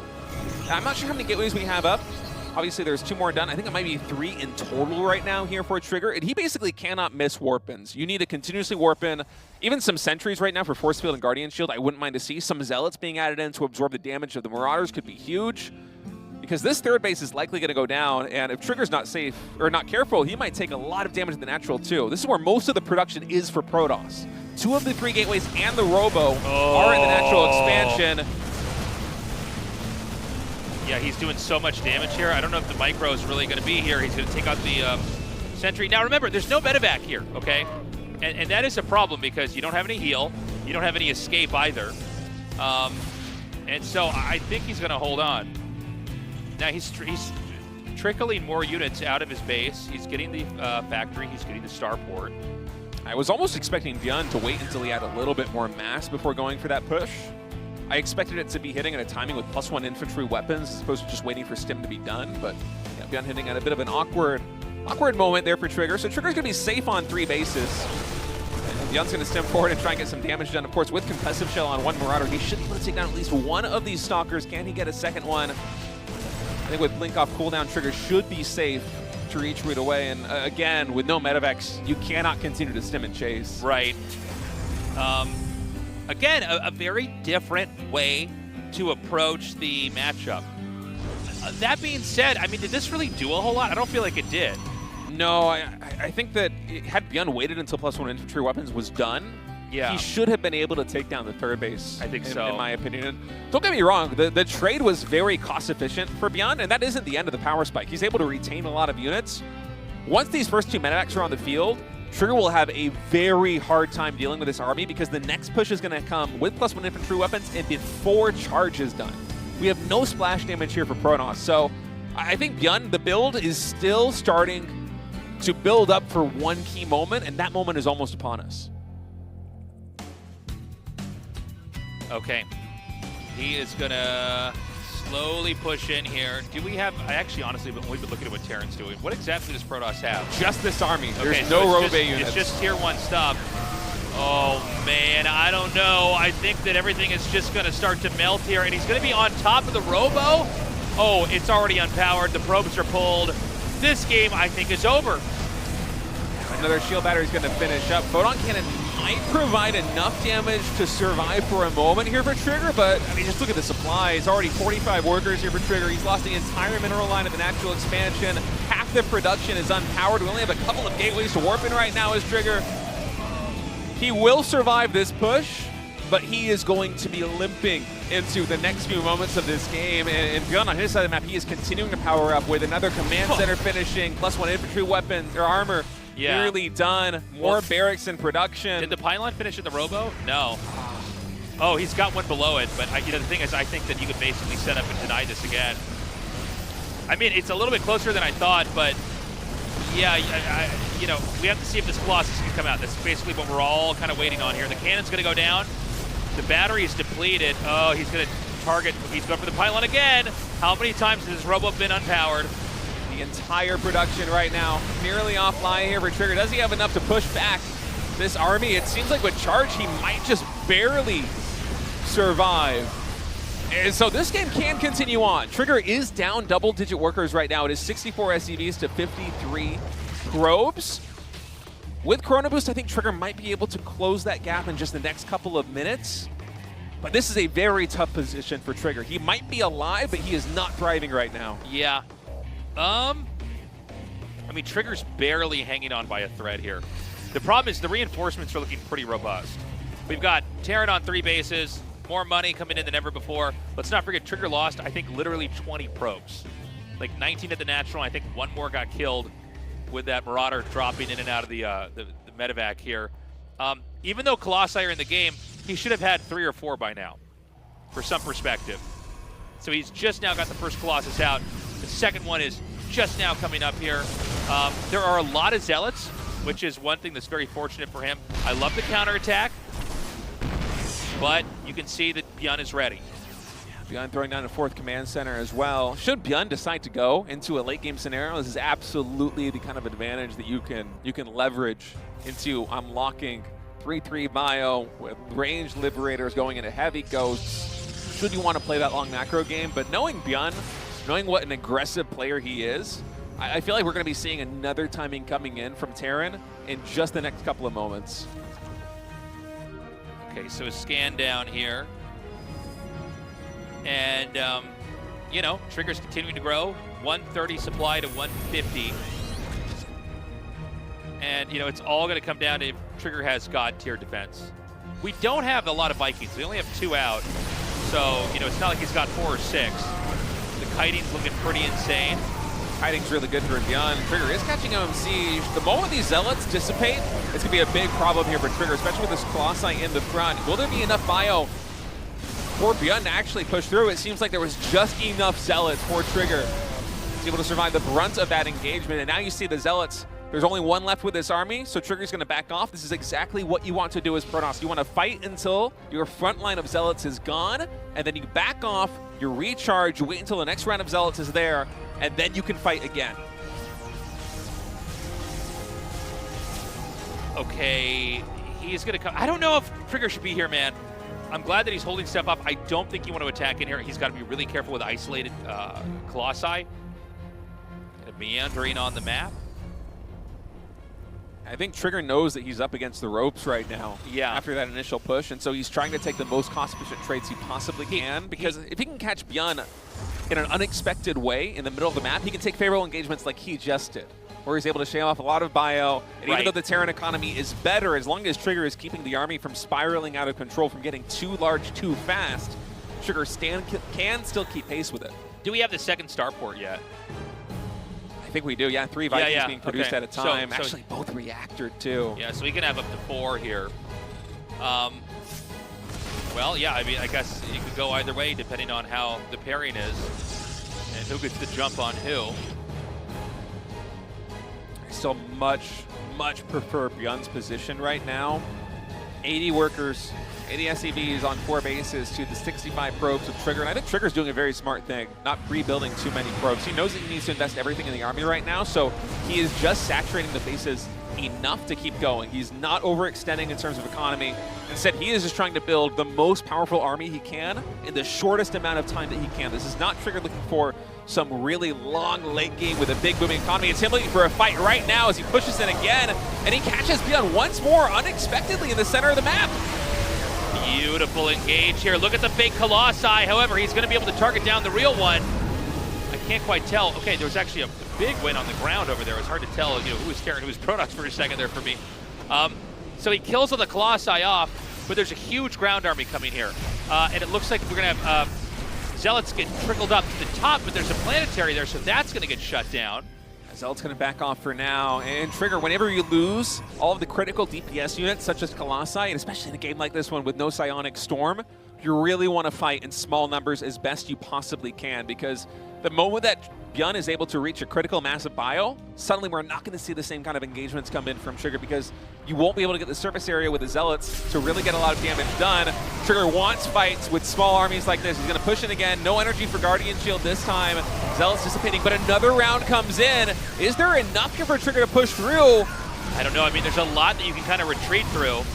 And again, right when the Vikings come up here, the Colossi is able to be shot down. It looks like a back and forth, but then again, you go back to the supplies, it's 104 to 75. And I just feel like Trigger losing this game is an inevitability. Trigger, he's just mustering absolutely everything he can to get an army on the field right now, and it was working until it wasn't. Now ByuN just a little bit too powerful. Finally, that economic might is coming in. I think this is the last hurrah here for Trigger with a round of Zealots streaming in, but ByuN, it seems like he has just enough. GG, that's going to be it. ByuN 2-0's Trigger. ByuN, honestly, I've been casting this guy for so long. This is one of the strongest days I've seen from him in a while. Yeah, this was a dominating performance in Group B. And he played well last year, too. Yeah. GSL and RSL, I mean, he looked like a strong player, but this is even better. Very impressive. Yeah, ByuN just absolutely on fire right now, basically speedrunning through this entire group stage. That was really a dream for him. I think we've had basically a 2-0 every single series thus far. We've not had a close series yet. It's been explosive. Incredible stuff there. ByuN, I mean, the TVT play today, too, was crazy. Yeah, I can't wait to ask him about that in just a moment. Anyway, ByuN getting ready right now. We're going to be having an interview with him in just a little bit. But first player out of Group B, making it into the round of 8. Another Terran going to be joining Maru and friends up there. It's shaping up to be a really good season. All right, our interview is ready. We're going to see how ByuN is feeling. Let's get into it. All right, well, ByuN, first of all, congratulations on your victory here. This group looked really, really good for you, but I want to specifically ask about your first series versus Bunny. You went for the 2 Rax Reaper 2 games in a row. Tell me about that. Is that you trying to hide some builds for TVT later on in the day in case you play versus other players? Or do you just think that this is Bunny's weakness? Why did you go for the 2 Rax Reaper twice in a row? 일단 변현 선수 8강 진출 축하드리고요. 일단 첫 번째로 드릴 질문은 이제 이재선 선수와의 경기에서 이제 투베럭 전진 빌드를 2번 연속으로 쓰셨어요. 그래서 태태전 빌드를 좀 생각을 해서 다른 선수들 상대로 좀 빌드를 숨기기 위해서 어떻게 보면 좀 전진 빌드를 계속 쓰신 건지, 아니면은 이재선 선수가 좀 이런 전진류 빌드에 좀 약해서 그걸 좀 저격을 해서 쓰려고 하신 건지, 그게 좀 궁금하네요. 일단 제 테란 대 테란전 생각은 전진 사진이 초반에만 걸리지 않으면 저는 그냥 운영 빌드라고 생각하거든요. 정석 빌드라고. 그래서 초반에만 걸리지 않으면은 뭐 운영 가서 이길 수 있다고 생각을 했고, 또 재선이가 왠지 더블을 할 것 같았어요. 더블을 할 것 같아서 했는데 제 생각대로 잘 맞아가지고 제가 생각하는 최상의 시나리오대로 된 것 같아요. 빌드 숨긴 건 아니고 저는 아마 승자전에서 빈독 선수를 만났어도 또 썼을 것 같아요. Yeah, so first of all, I never meant to hide any builds against other Terrans, because I just think that overall Proxy 2-Rax is actually one of a standard macro. So yeah, I think that's one of the standard openers against Terrans in my thoughts. So that's why I just stick to it. But that being said, actually Bunny, I thought Bunny would go to double CC first, because he usually does that, and I tried to target that, and I think that went well because he just fell for it. Congratulations on your win, ByuN. What are your expectations for this season of GSL, and how far do you think you can go? 이제 8강 진출하신 만큼 앞으로 또 어디까지 좀 진출하실 수 있을 거라고 보시는지 좀 궁금하네요. 저는 항상 말하듯이 결승 우승까진 바라지 않고 전 눈앞에 있는 경기만 항상 눈앞에 있는 경기만 준비하고 있고 오늘 경기 전까지만 해도 오늘 앞에 경기만 이기자라는 생각으로 왔고 또 8강 진출했으니까 앞에 있는 8강만 이기자. 그럼 이렇게 앞에 있는 경기만 이기다 보면은 언제 우승할 수 있지 않겠어요? 그래서 저는 앞에 있는 경기만 보고 그 목표까지는 딱히 생각은 따로 안 하고 있어요. Yeah, I never look too far, honestly. I just trying to stick to my game right here, right now. So yeah, that's the initial goal. Just like win this game and win next game. So like win next series, so on and so on. So that being said, now I get to round of 8. I'm just trying to focus myself on getting out of there. Okay, well, congratulations and best of luck down the road in the GSL. All right, well, that was ByuN, and that was ByuN absolutely dominating Group B here in the round of 12. And if he plays like this in the round of 8, I could easily see him making another top 4. He is beastly. He looks so strong. We're going to go to a short break. When we return, it's going to be a Terran versus Terran coming up next.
I know that you're longing for a little change,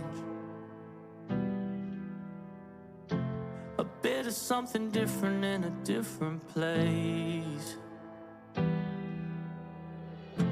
somewhere the grass is greener. Call it a spiritual healer. I hear you, darling, I feel you.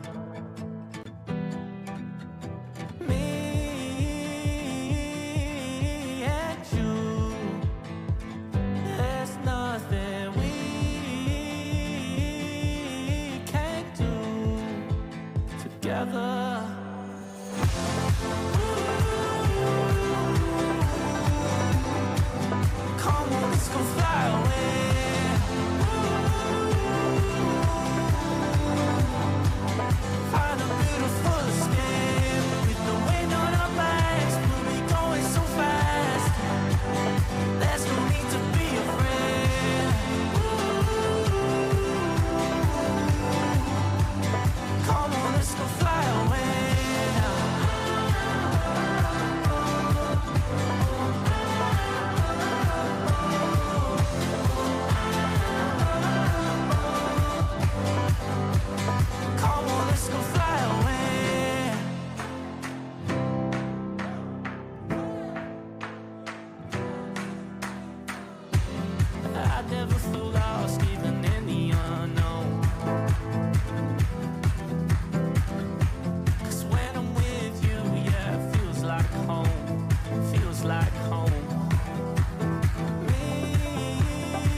GSL Season 1.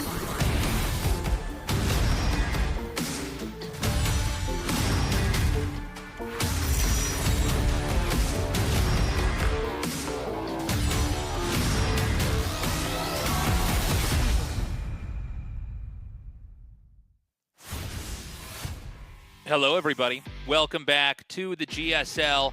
And I got to say, man, ByuN, what a legend today. I mean, he played, I'm used to seeing ByuN win, right? I mean, we're all aware that ByuN's a great player, but man, he played so much better than everybody in this group.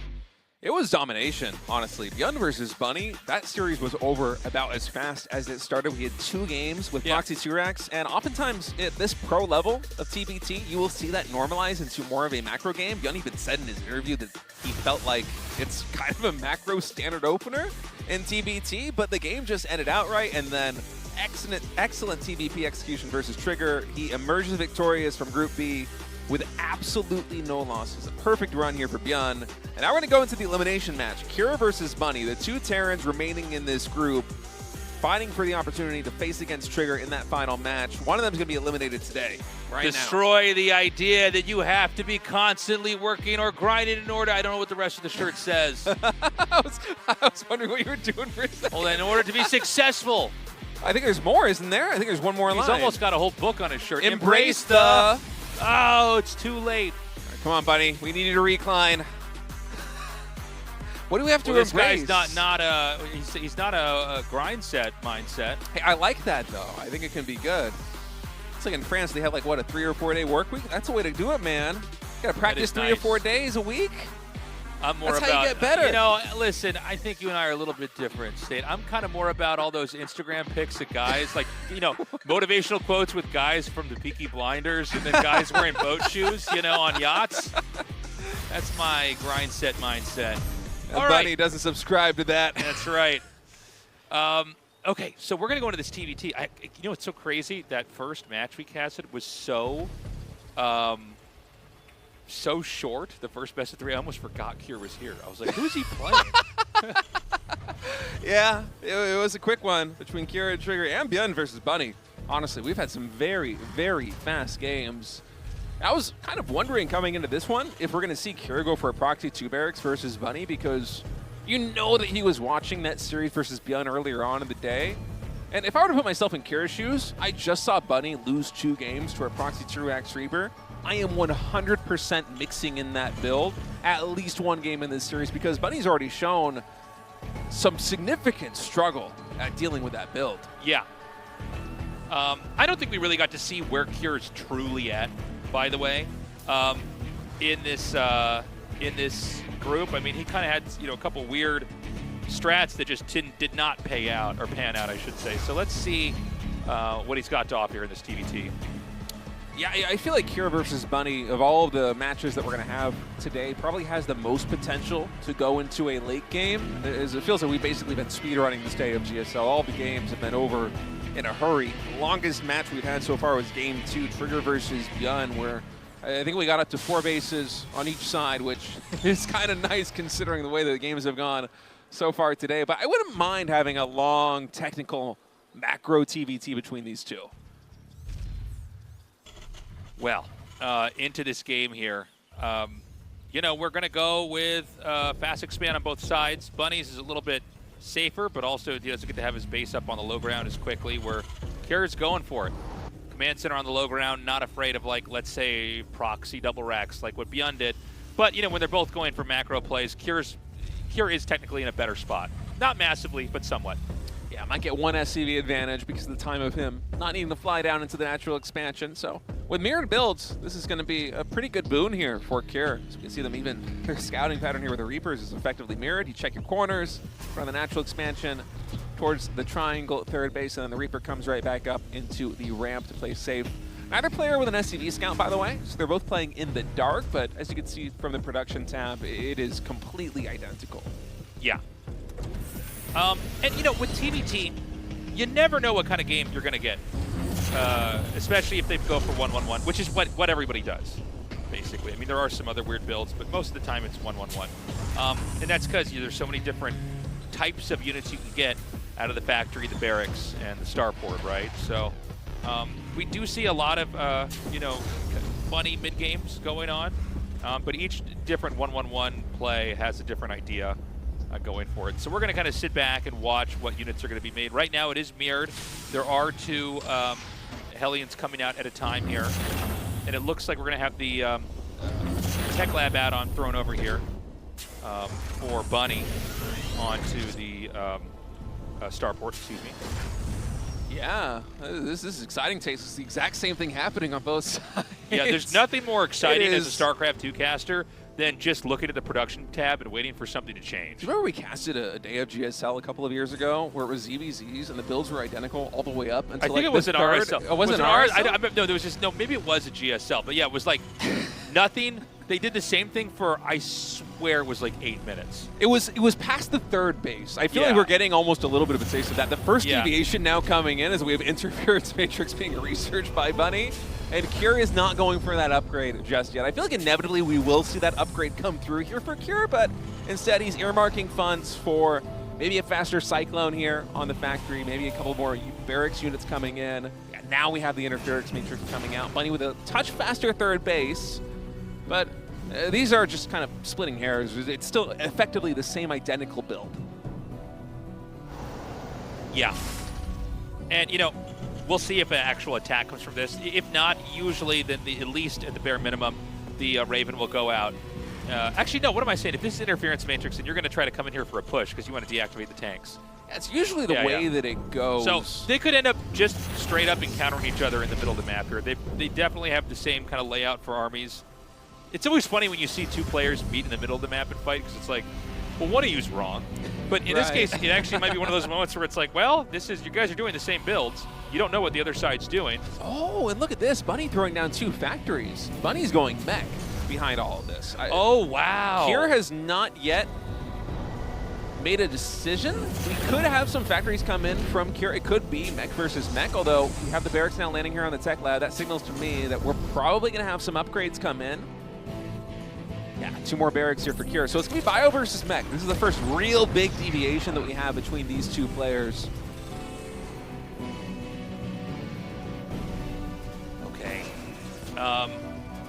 We are going to have a scan over here, and he's going to see that it's Mech. Now, would that prompt Cure to maybe go out here and try to attack? By the way, does Bunny Mech that often? I feel like he doesn't.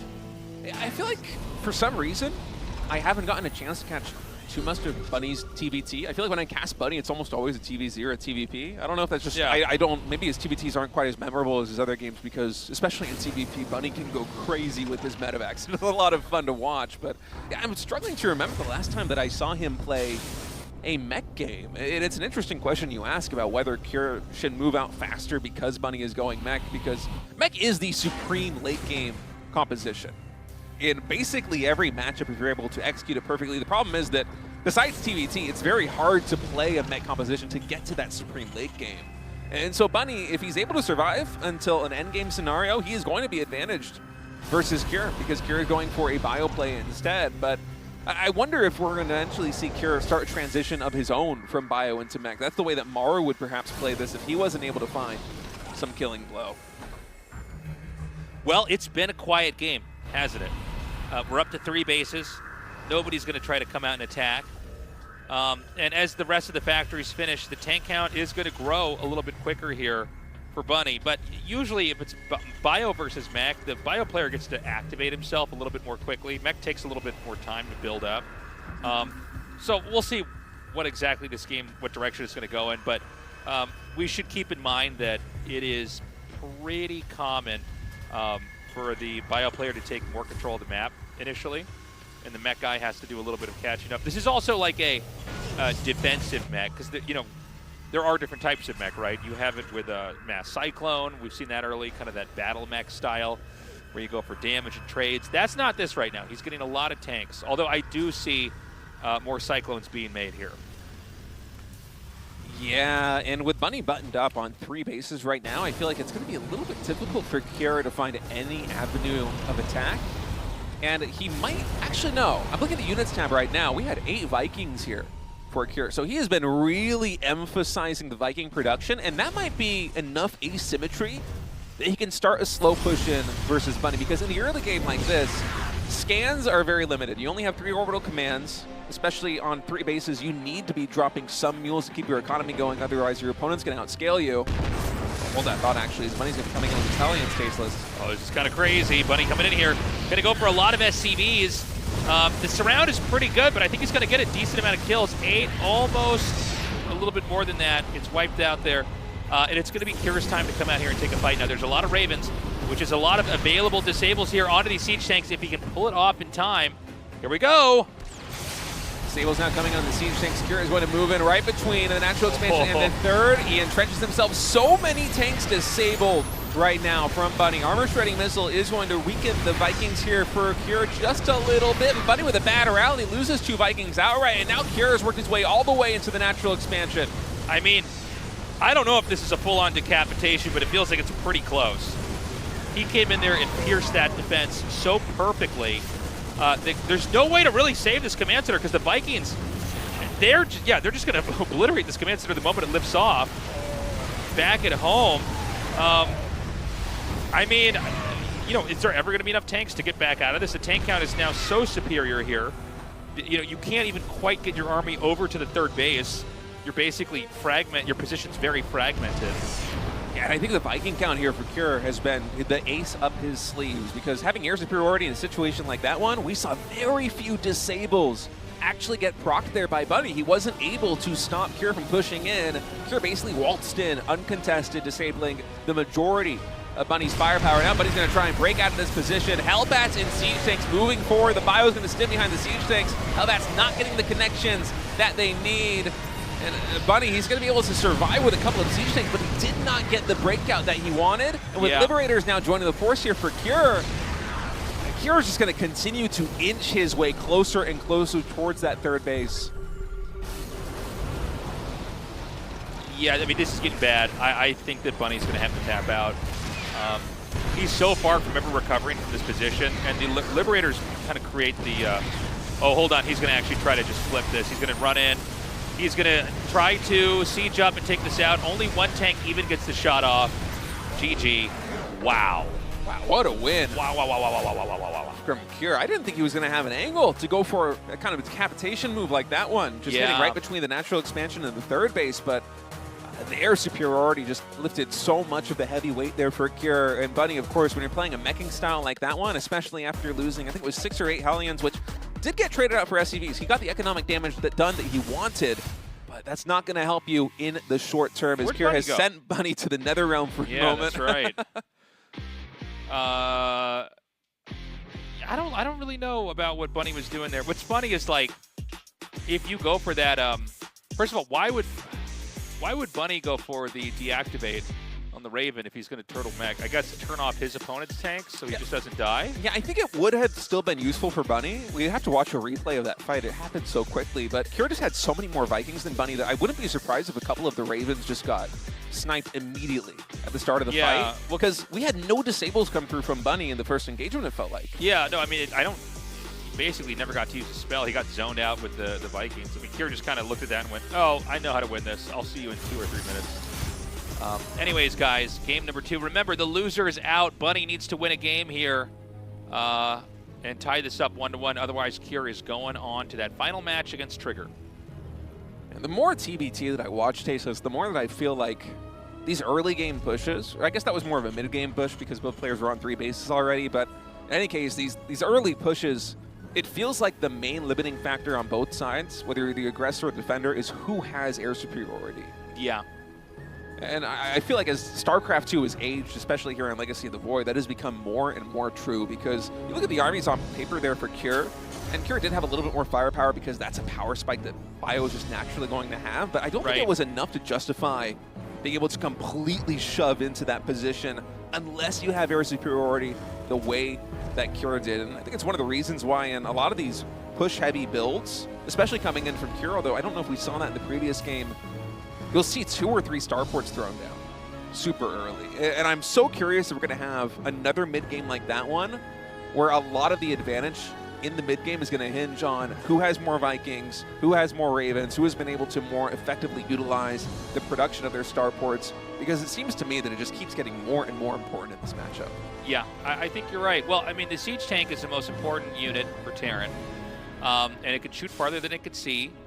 And, you know, having that air support superiority means you're going to be able to spot. You don't have to rely on scans, which can be really challenging in TVT to, like, both run up, siege up, and then scan. But then also it allows you to aid in the disarming of the opposing siege tanks there with that. And, yeah, I mean, I think you're right. It's this layer upon layer of different combination of units that have this symbiosis that if you kind of get to that point that typifies it, which I think in a game like that is all those Vikings, that's how you win.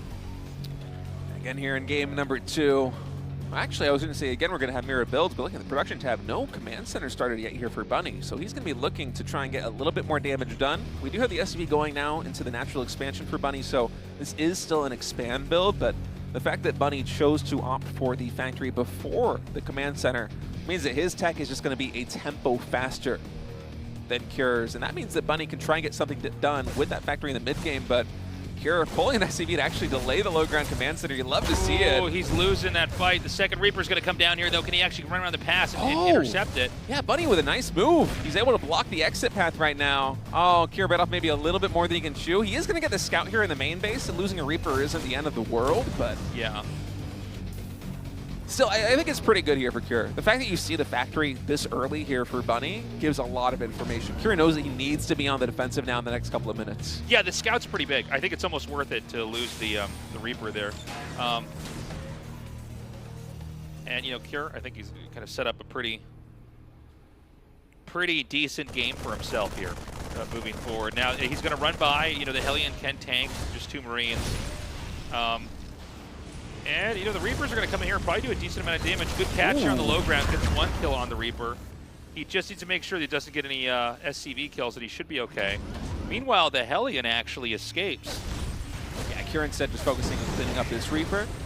And so Bunny's little counterattack gets parried quite well. I think in total maybe 1 or 2 SCVs falling, but nothing too substantial as Bunny taking a really fast third gas now at the natural expansion. Are we going to see mech from him again? This is such a quick Vespene gas coming in here for Bunny. Cure actually doing the exact same thing. It might just be another very tech-heavy game. Yeah, there's the Ravens on both sides and interference matrix here for Cure. Oh, maybe not. Yeah, he's going to go ahead and try to squeeze this Raven out. Again, you know, it's the early game part of TVT. We got to see what kind of combination it's going to be. There's the disable. Oh, they're getting it at the same time. It started up then again for Cure. I think he was just trying to save the money a little bit. Maybe that allowed him to start the Cyclone just a touch faster. So a little juggling there economically here for Cure, but you do want to try to figure out how you prioritize fitting everything in. You know, the Raven's going to get a lot of energy, and you know, one disables a little bit ahead of the other. I don't know if this is going to play any role. To be honest, off the top of my head, I don't know if you want to try to hit as it's done or not, or if it's just like one of the upgrades you're trying to get. Yeah, I think it's just kind of a, in most games, it's usually just a checkbox that you want to fill out before you take that third base, right? Makes you wonder if there was a timing with this, would you want to just wait and try to get it a little bit later? You know, I guess then, you know, if they attack early, you at least have it to kind of shut down stuff as well. It feels like it's one of those upgrades that researches really quickly. I don't actually know the time that it takes for interference matrix to be done, but it feels quite fast. Yeah. All right, well, a little bit of a quiet game to start here after those early skirmishes on both sides of the map. Both players just powering up right now. Cure already going into the third command center, continuing the siege tank production, even taking the 4th gas, so playing a very technical opening on his side. Bunny doing the same thing, but notably, no third command center from Bunny just yet. So if I was to pin one player as the aggressor in this scenario, it's going to be Bunny. He's going to have to find some compensation for the time that he's delayed this third CC getting done. Keep in mind his natural expansion has also been a little bit slower than Cure, so just a touch behind in terms of the macro here, especially now with that third command center already finished. Okay, the tanks are going to be moving out here. And I think we're going to see Bunny take the first move on the map, although this doesn't appear to be one that is a real attack coming up here. Cure's also moving out. Now, Cure's just finished his command center, whereas Bunny's just started his, yet Cure's the one attacking, and Bunny's the one in the defensive position. So, like, this is kind of weird. Yeah, it's a bit of a role reversal, but I guess Kira is feeling confident in the army composition that he's got set up. I wonder if we're going to see a second starport get thrown down by either of these players soon. Kira scanning, sees the Vikings, should be able to determine that the army is outside of the natural expansion based on that those Vikings being rallied to the junction between the natural and the third base. And Kira behind this is powering up with additional engineering bays. These armies are going to meet in the middle. Ooh, are they though? Yeah, Bunny, I'm not sure he's aware that Kira is here just yet, but Kira's a Bunny- pretty good idea. The vision just barely not enough. This is crazy. Can you just siege up here? I like the spot right now for my Kira. This God. is so awkward for Bunny. The command center and gas are both vulnerable. Bunny's already halfway down the ramp though, so I think he might just try and push into this. Who has 4 Vikings? Is it 4 versus 4? I think it's 4 versus 4, but we are closer to the starport rally here for Bunny. Here we go. Yeah, disables coming in on both sides right now. Kira's siege tank's completely disabled, and Bunny's basically just going to clean this up for free. The Vikings are going to land here in the natural expansion, but the ground army of Kira evaporates Tasteless. Yeah, that was bad. That was pretty bad by Kira. I think you really got to be ready for where the attack's going to come. I think he didn't expect the army to be that close. And, you know, you get those disables off, and he didn't even get his own counter disables off. I mean, it was like a total shutdown. Bunny, if there was a position that would be good to get in, this is it. I'm almost surprised he's not just moving across the map immediately after cleaning ditto. up that army. I look at this and I'm like, oh, I would be sprinting across the map with what I have. Yeah, this is the It time looks to like go. this is what he's going to do. Yeah, he probably just wanted to get a macro cycle in, clean up anything like workers not mining, check his upgrades, and he's going to go for it. Now, if he overextends, it's going to be bad, but it's, you know, hard to mess this up. You've got a lot of tanks here, and you've got a lot of material you can throw in front of them. You've got Ravens as well. Yeah, Kira's going to be hard-pressed to defend this, and Kira's actually going for a low-ground 4th base. My goodness, Kira, your confidence, it's something admirable as Bunny's now going to start pushing in to the ramp between the natural and the 3rd base. Armor shredding missile on all the Marines and the Vikings. It's going to be good here for Bunny, securing air superiority. Using the Ravens to tank a little bit there as the disable's going to come through. SCV's getting pulled. Bunny inching closer and closer. That siege tank even in range. The siege tank on the high ground. So Kira, his siege tank count has been reset back down to 1. Bunny is overwhelming numbers right now. Kira's going to have to burn scans to keep vision in check here. SCVs look like they're ready to be pulled. It's just to the screen to the left of this. Now, he's going to pull the SCVs. He's going to go for the dive. All right, Stim coming forward is Cure. Siege tanks, they're focus firing down the Marines on the back line right now. SCV is getting to work there on the siege tank. I think there just isn't enough DPS here for Cure. 44 SCVs fall, and Cure still isn't able to break through the army. Bunny has a chokehold in front of this 3rd base. More reinforcements streaming across the map. You know it's bad when the tanks aren't killed after you pull the SCVs. 2 mineral lines in total pull. Yeah, 45 workers killed there. He's below 30 workers in this game. Basically nothing at both of his expansions as far as workers go. And Bunny's continuing to creep forward here. I mean, he's just continuing to progress. And I think we are in the twilight of this game, my friend, because I don't think this can go on for much longer. The army supplies are still pretty close. If Kira gets a dream engagement, like a 360 surround on these siege tanks, maybe he can clean this army up. Keep in mind, he does have a 4th base landed on the low ground, so it is possible for him to try and make up the economic deficit, but not if you lose a 3rd command center like this. Bunny able to isolate it. Kira's going for a counterattack, actually, intercepting reinforcements in the middle. Kira had a great idea of getting in between this, but the problem is that then that prompted Bunny when he saw it, he goes, oh. And he just runs in there and kills the command center because he knows there's nothing over there to defend it. The counterattack's going to come down here, but Bunny's ready for this. And it does feel like the walls are closing in here on Kira. If Bunny finds the expansion at the 9 o'clock position, Kira's going to be in even more trouble than he already is. It's 140 supply to 83. Only 29 SCVs here for Kira. He's even cutting SCVs. Look at the production tab right now. He knows that he needs to spend every single mineral on trying to beat this army right now. This is Kira's last chance. Pushing through with a full 360 surround means that he will be able to clean up the army as front door.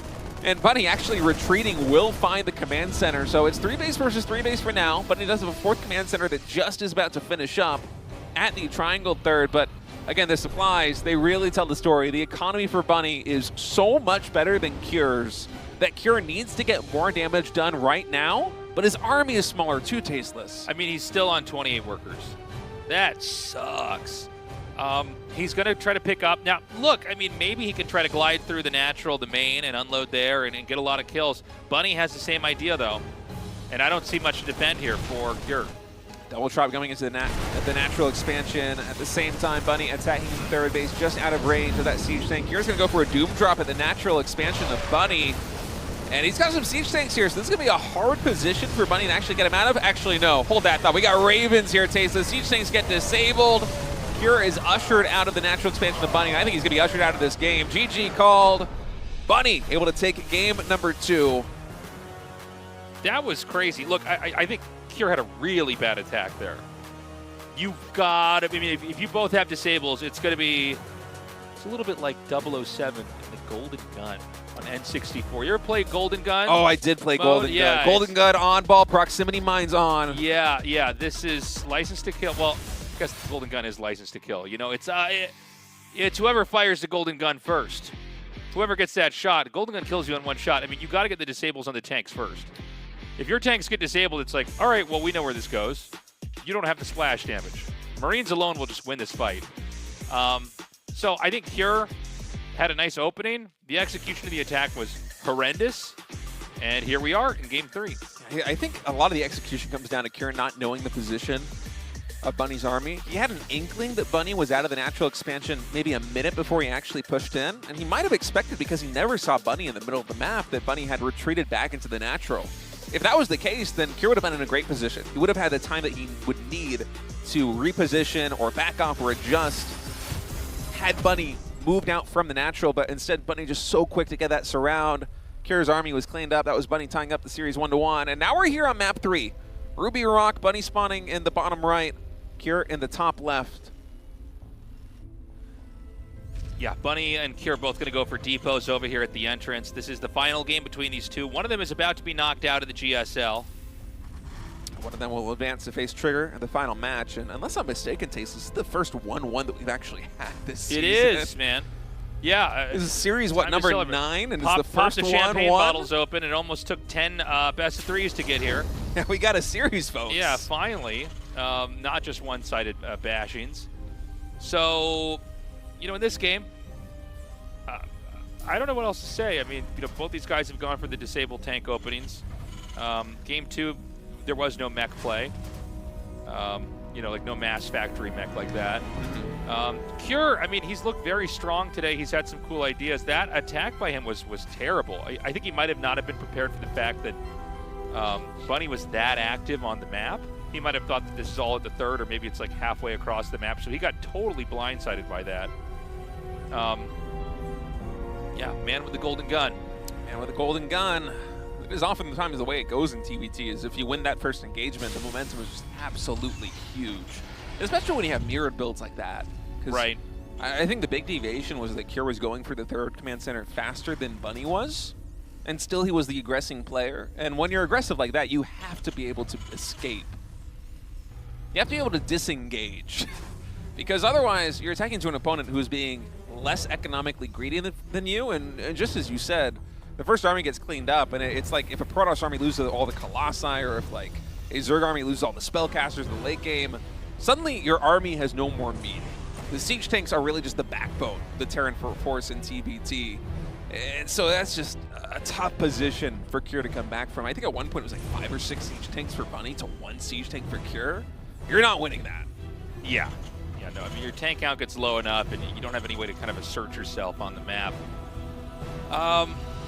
So the factory is done here on both sides. I assume it's going to be the 1-1-1. Let's see if we get starports thrown down here.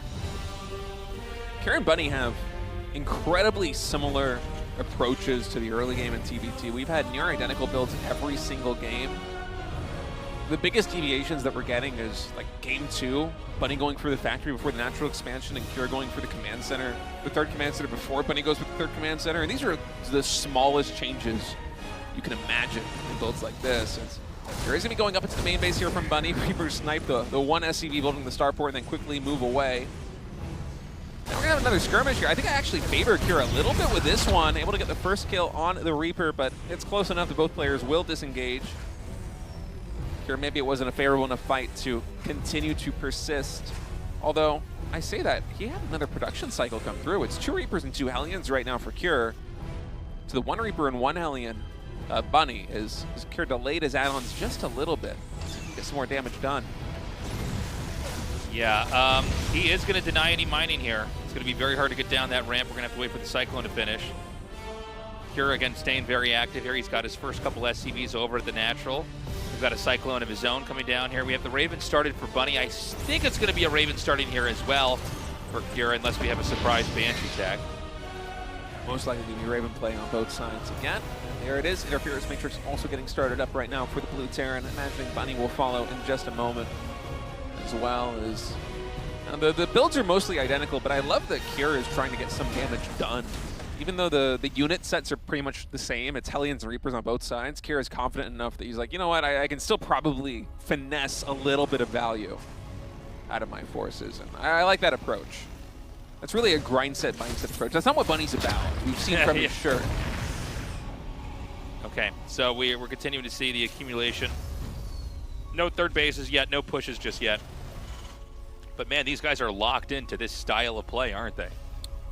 Yeah, I feel like one of the things that I enjoy the most about TVT is that it feels like there are so many different builds that both players can do. There does feel PvP actually as well. I feel like there's a lot of variety of different kinds of games. PvP maybe the most, right? We have the most different kinds of early games that can happen in a mirror matchup. Yeah. Some of that's due to the nature of the hard shift in tech after the Cybernetics core finishes. Yeah, but so it's odd to get a TVT like this one between Cure and Bunny, where we have 3 games in a row with effectively the same builds on both sides, right? So let's see what happens. Oh, okay. I missed this on the production tab. That's his second starport here for Cure. That tells me that Cure is going to try and move across the map and push. So he wants to get that Viking advantage, as you were pointing out earlier. Yeah, Hitting that slight edge here allows you to basically bully back the Ravens. Because if you kill the Ravens, the Vikings are pretty expendable, honestly. Like, I mean, you use them to spot, but, like, they have one purpose. It's kind of like when you try to kill the Colossus. Like, I guess you can land these in the fight, too, if you want. I love this adjustment coming in from Cure. Yeah. Honestly, the fast second starport is maybe my favorite TVT build. Buddy's going for a second starport himself right now, but he's going to be 1 or 2 production cycles behind Cure because Cure got his up so quickly. And when you do a push like this one, you usually don't get very many upgrades on the Marines at all. It's almost a mech push. Yeah. The Vikings and Siege Tanks is mech, with the Marines just there to provide a little bit of buffer, a little bit of firepower. The Vikings are right up in the front. Okay, the Cyclone's going to come out here and try to see what he can find. Tank's nearly killing off the Hellion back there. Bunny knows that a push is coming, and Bunny's infrastructure in the main base is a little bit exposed. Should Cure want to get very close up by those minerals, might be able to attack the factory, the barracks, and the starport here at Bunny. And with interference matrix on both sides, maybe about that opening salvo. More siege tanks here for Bunny. A lot of disables available. Are we going to have an engagement? Right now, Cure does have more Vikings, but Bunny's reinforcements are closer. 1 Raven for Bunny, almost falling. Okay, so he's already got the... Now, he has the ability to disable these, but he has to get the setup right for this. He's hitting this from afar. The siege tank on the low ground attacking the depot. Starting to put a little bit of a timer right now on Bunny. Yeah, and again, he can hit the infrastructure, which is annoying. And if you lift, you can't take advantage of either the tac lab or the reactor. The Cure's looking very strong right now. He's going to come in again. Attack coming in. Auto turret's even getting dropped right now by Cure. He wants to win the Viking fight. He wants to make sure that he has this advantage. And with 10 Vikings now, to just a couple here for Bunny. Bunny, it's do or die. You got to get something done. Even the Vikings landing here on top of the production. Bunny is in such a precarious position. He's going to get the deny on Stim. Oh, Stim just finishes like in the last second. Oh my God. Barely finishing right now. And this is such an awkward spot for Bunny because even though this is his side of the map, it's Bunny's job to attack into Cure. We have so many Vikings right now. Not a lot of energy available. Only 1 or 2 disables coming in here from Bunny. Bunny's going to stim forward and attack in. The Vikings are landing right now for Cure. But I think the early engagement is just a little bit too one-sided. Cure had too much momentum. GG is called, and Cure is going to win this series 2-1. Man, Cure looking very, very fearsome there. Beautifully done. I mean, what else can I say? Cure played an excellent game. I love that second starport. I was a little bit worried when he threw the auto turrets down and kind of landed the Vikings. I was like, ooh, I don't know about this. especially when Stim finished. But then you look at it and you go, he's got so many tanks. There's so many tanks there. What are you going to do? Yeah, I love that push so much. Yeah. Honestly, and I feel like I see Cure do this more than basically anybody else in TVT. Mara's done it quite a bit himself, but this is really a Cure special, going for the super fast second starport, pushing in with the Vikings, because just a couple Viking difference, you see how that could snowball. Because you win that first round of fights, Viking versus Viking, how is Bunny actually going to be able to catch up from that, especially when you get on top of the production? Beautifully done there by Cure. All right, guys, we're going to go to a short break. When we come back, Trigger versus Cure coming up next.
I know that you're longing for a little change,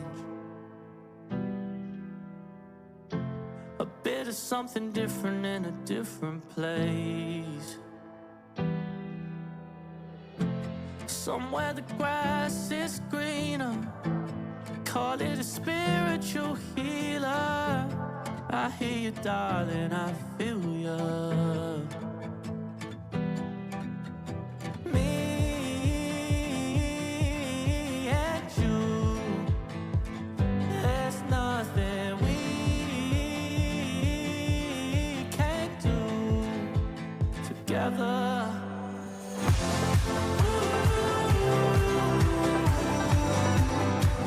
Come on, let's go fly away.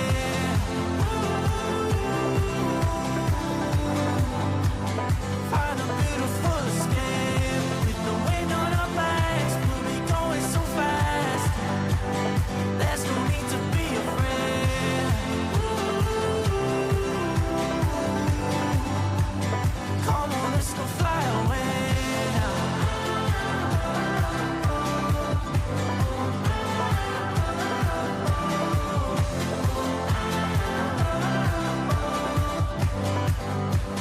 Come on, let's go fly away.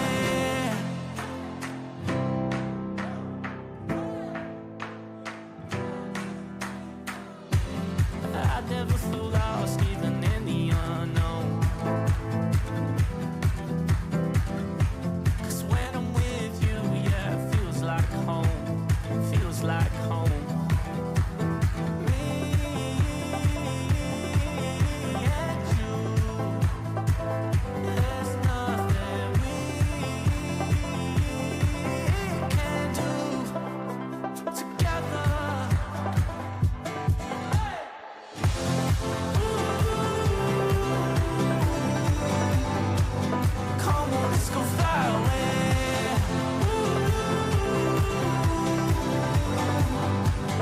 Find a beautiful escape with the wind on our backs. We'll be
GSL Season 1.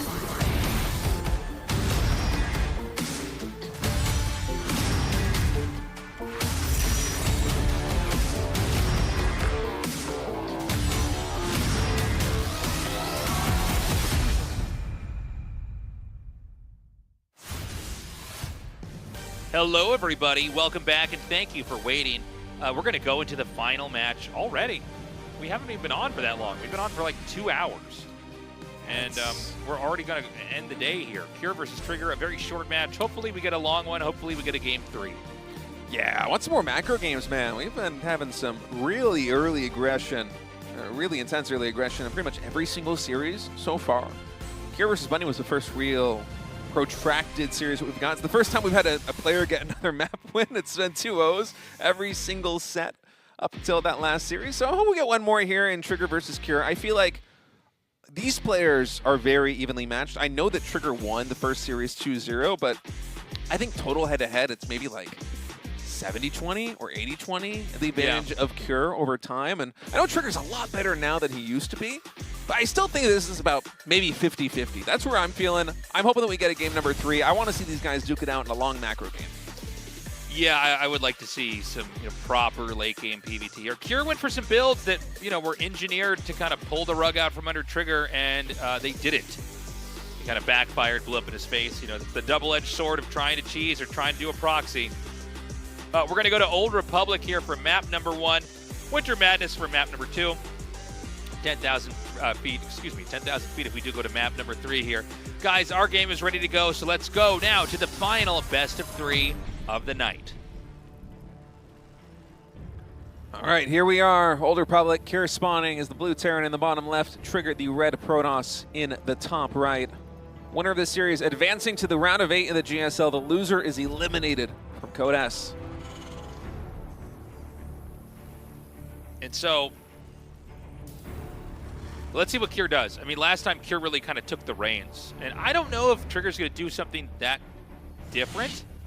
I mean, he played, there's something about when you play like a macro developing game and you encounter cheese and you judo flip it and win, like twice, you're like, oh, I don't need to do anything different here.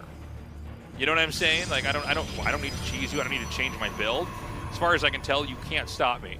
So I would not be shocked if Trigger just kind of, does a, kind of normal build that looks sort of like what we saw in the last game. I'm also interested in the fact that Cure just tried to end the game so quickly. I don't know. In my mind, I kind of thought Cure would be much more inclined to try to play more of a macro game and win that way. Because I feel like I've seen Cure beat Trigger in those kind of games before. But, there's so many StarCraft 2 matches going on all the time. Sometimes, one player goes, oh, I can't beat this guy in a long game right now. And so I have to try this. So anyways, let's see what they're going to do going into this game. Expansion coming in for both players right now. Trigger try to be a nuisance against these SCVs, trying to set up the initial command center here. So 3 SCVs in total going to be pulled. As that probe getting some nice damage done early on. It's going to be a marine opening here for Cure, so likely going to be a factory coming through pretty quickly. There it is on the production tab starting up now. Could be a Widow Mine drop, could be some Hellion play. Really a lot of different potential openings here for Cure. And honestly, I think it's a good thing that he is not going for a proxy barracks like he did in Game 1 and Game 2 versus Trigger. I'm right there with you. I agree. I feel like Cure is going to really hit his stride in the mid-game. And if he goes for a push, the best way he's going to do a push is on 2 or 3 bases. It's not going to be something super early. Right. This Trigger's already shown how strong his early game defense can be. So for now, we watch everything develop here. The Nexus is almost done. I think we're going to get double gate Robo. Oh, Twilight Council. You get the Twilight Council or the Robo first? Usually the Twilight Council. Twilight Council? Okay. Yeah, because the Colossi, you don't have the economy to really get a lot of Colossi online with the fast second base. Whereas, Blink, it's 150, 150, charges 100, 100, and the real cost for both of those upgrades is time. I was thinking for the Observer, for the War Prism, but I guess... That could be. This happens to me if I'm casting, like, GSL and ASL, is the wires start to cross my brain about some of the orders. I'm like, you know, provision 6. No, this is not StarCraft 1. So, the Twilight Council is going to finish up here. Now, he could still do the 4-gate play, by the way. You don't. I don't want to be too deterministic just because I said it's likely that he's probably going to play like the previous games. He could do something kind of different and crazy here. We're going to see. Yeah, if Trigger wanted to go for the 4-gate play, we'd likely see a robo, and then 1 or 2 more gateways get trickled out in a little bit as his economy continues to come online. But the way that Trigger played the first couple of series, I kind of feel like we're going to see either 2-gate robo with Link into a third base or 3-gate robo with Link into a third base. Something that's pretty safe in standard, where he can kind of catapult himself into a mid-game and delay that power spike. Because so much of PVT, excuse me, we were talking about this earlier, is about Protoss being greedy, and then matching the power spike of the Terran at the right moment. Because if as Protoss you invest a little bit too much in defending too early, the Terran's going to outscale you. But also as Protoss, if you start building up your military infrastructure a little bit too late, suddenly you're vulnerable to a timing. It's a fine line you have to walk in this matchup. Okay, we're going to have a little interception over here onto the Adept. The Stalkers are going to come forward here. Can they actually cover it? Oh, kind of a weird micro moment. I think he accidentally grabbed the Adept with the Stalkers to hit that and ended up pulling it back in. So, you know, we're going to see Kier continue to accumulate. He did get a Viking, by the way, which I thought was kind of interesting. Normally we have a medevac. Yeah. So he's going to push with the... Wow. Well, Vikings, Okay. you know, they're pretty good. If you're not planning on doing a lot of healing over a protracted engagement, the Viking might just be better. Yeah, he in might small just land it. numbers. Sometimes you land it and you just like fight with it, and it's like just enough to kind of be annoying. They do a lot of damage versus Stalkers. Yeah, the thing is he threw away a bunch of Marines to kill just a, you know, nominal amount of probes. Did the observer see that? It's going back now. I think it caught a glimpse of this It army. must have, right? Trigger going to try and confirm the position. Does see the Kira's entrenched here. Center of the map, and Trigger's got to be careful. He does not have a lot of room to kite the Terran army from the center into Trigger's third base, which is usually the way that Protoss players are able to buy a lot of time. And also, given the way that this timing is shaking out, we are not going to have charge. So mostly going to be Stalkers here on the defense for Trigger. And yeah, Kira's using landed Vikings right now for the DPS. It does complicate things quite a bit now for Protoss. Okay, they're going to come up here now. And, I mean, remember, no full medevac heal here. He's got 1 here, so that's, oh my god, the blink on top is insane. Trigger just has enough, at least with that first He one, can just to ignore the one Marines. shot. The siege tank there on the front line. Oh, excellent defense here by Trigger. That really just neutralized this push. Only 4 Stalkers falling in total. That attack was terrible. I don't think he should have done that initial drop, honestly. I think the drop where he landed the Widow Mine, and I'm sorry if you guys just heard it loud, I actually hit the mic with my hand, excuse me. When he did the drop with the Widow Mine and the Marines, I'm like, it's not worth it to try to kill workers. You need to pair this with your push.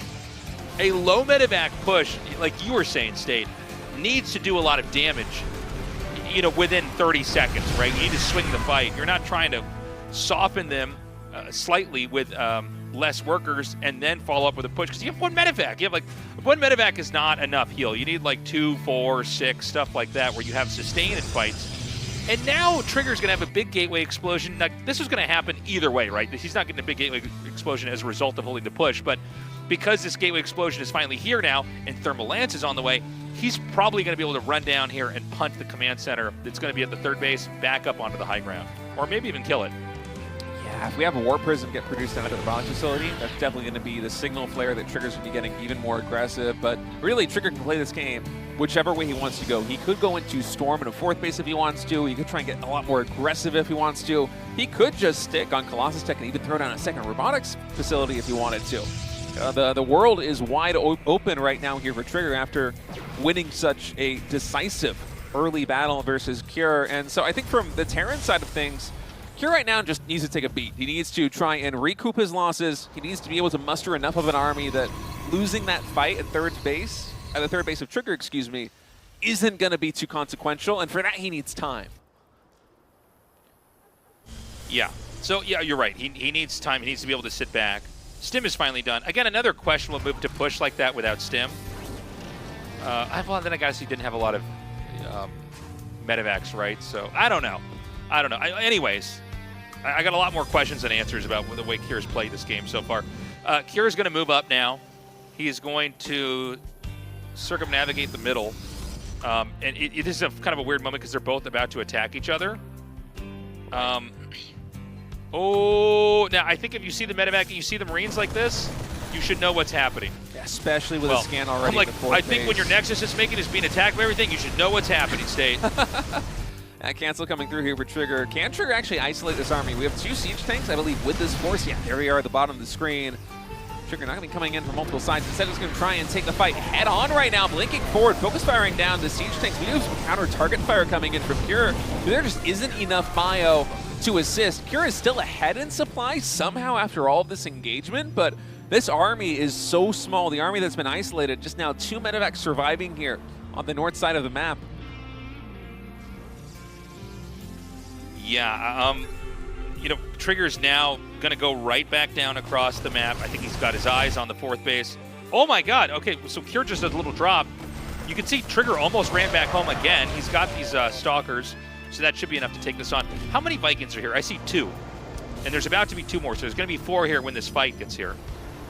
Trigger's going for a really big push. Still no 4th Nexus here for Trigger. He is committing. Archon's being warped in as well. No Storm underway here for Trigger. He is all about the here and now, trying to win the game in this moment. Carey has a nice defensive setup here with these Widow Mines. Trigger trying to mitigate the damage right now, isolating separate Zealots. Trigger doesn't take too much damage from those Widow Mines as he's getting closer and closer to this 3rd base. Oh, this is a precarious position. I think Cure's going to have to lift up that command center and go in just a moment. Yeah, we've got, oh, hold on a second. We've got a drop coming in here into the main. Big lift off. Cure, I mean, he's got a lot of squished up material here that these Colossi can totally nuke. The Vikings can't even get close. The Zealots, now he's getting a little bit fragmented here. Trigger needs to kind of right-click and regroup into the center. What happens is you end up with units kind of attacking whatever they see. So some stuff's going to attack a depot, other stuff's going to get fished into, like, you know, the natural there. But he basically succeeded, right? He denied the 3rd base, and Trigger's on 4 bases. It's a late 4th base because it's been canceled. I'm sorry, it's going to be soon to be 4 bases. Cure's in a little bit of trouble right now. I mean, 126 supply. He was up in supply, I think, right before that engagement took place, and still it was a resounding victory for Trigger. I'm not sure how he's going to be able to stabilize because things are even complicated more by Trigger warping in Archons with this army. The Archons paired up with Colossi, even an SCV pool isn't really in the cards here for Curie. Inevitably, he's going to have to do it just to try and survive, but those SCVs are going to evaporate once the Archons and the Colossi connect. The infrastructure, it's all here for Cure. SCV's already getting pulled. We have enough Vikings to take down these Colossus in a couple of volleys, but, I mean, the Zealot count, the Archon count, it is so high, Tasteless. Yeah, I mean, he's just trying to shave off this barracks over here. He doesn't want to have the Zealots target anything. Okay, so he kind of messed up there. The Zealots kind of got pulled in a little bit here. Honestly, he could just stay here and kite like this for as long as he wants. The Vikings are going to finally come in. They're going to take out the first Colossus. The second Colossus could be 2-shotted down, but the Stalkers are doing so much damage. Great targeting onto the Vikings. It seems like there's just enough bio here for Cure to continue pushing in, but that's a big Zealot warp in, especially with one more Colossus reinforcing. Very few Vikings left. The last one gets focused down. Cure cannot establish himself with a natural expansion. Trigger just continuing to push in. GG's called. Trigger's up 1-0 in this series. Yeah, I mean, that was pretty rough. I think Cure had a bad push again in this. I definitely a different idea of a push, but yeah, that just was not enough. And it kind of made it easy for the Colossi push to come in there a little bit later, right? Akira, I think, in some ways, before that final attack, he looked like he had some cool ideas, denying the 4th and trying to drop everywhere. But it's pretty clear to me that Cure does not want to play a long game against Trigger.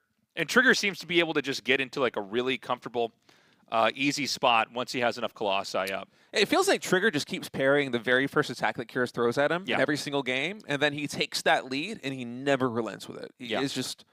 The way that Trigger's playing this is actually pretty cool, because I feel like most of the PBT games that we've been casting, in the RSL especially lately, they're usually the Protoss player getting really big, really fast, and just overpowering with pure economics. But you look at the way that Trigger is playing right now versus Cure, and it's kind of to the beat of a different drum. He's playing on really low probe counts. He's just making sure he has mineral saturation on 3 bases.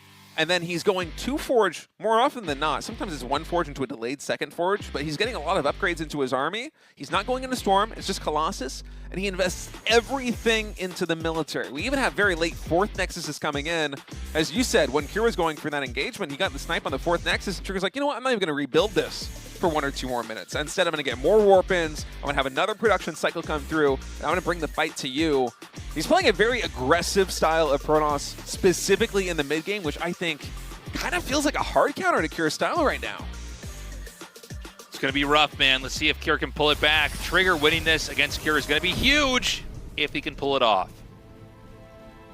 Game number 2, loaded in on Winter Madness. Kira, the blue Terran, spawning in the bottom right. Trigger, the red Protoss, in the top left. And Trigger is now 1 map win away from going to the round of 8 in the GSL. Yes. What will Trigger do when everything's on the line?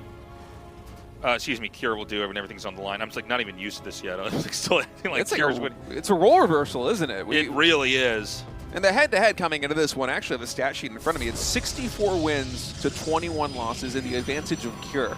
But Trigger has just been powering up so much. He has just steadily been getting better and better and better, especially over the last year and a half, I want to say, since he moved out to Korea. He's been training in Korea. And it's exciting to see him really come into his own, because Trigger's been a very good player for a long time, but I feel like he's never quite reached the level that he's been at over the past couple of months. This is just something entirely new. Yeah.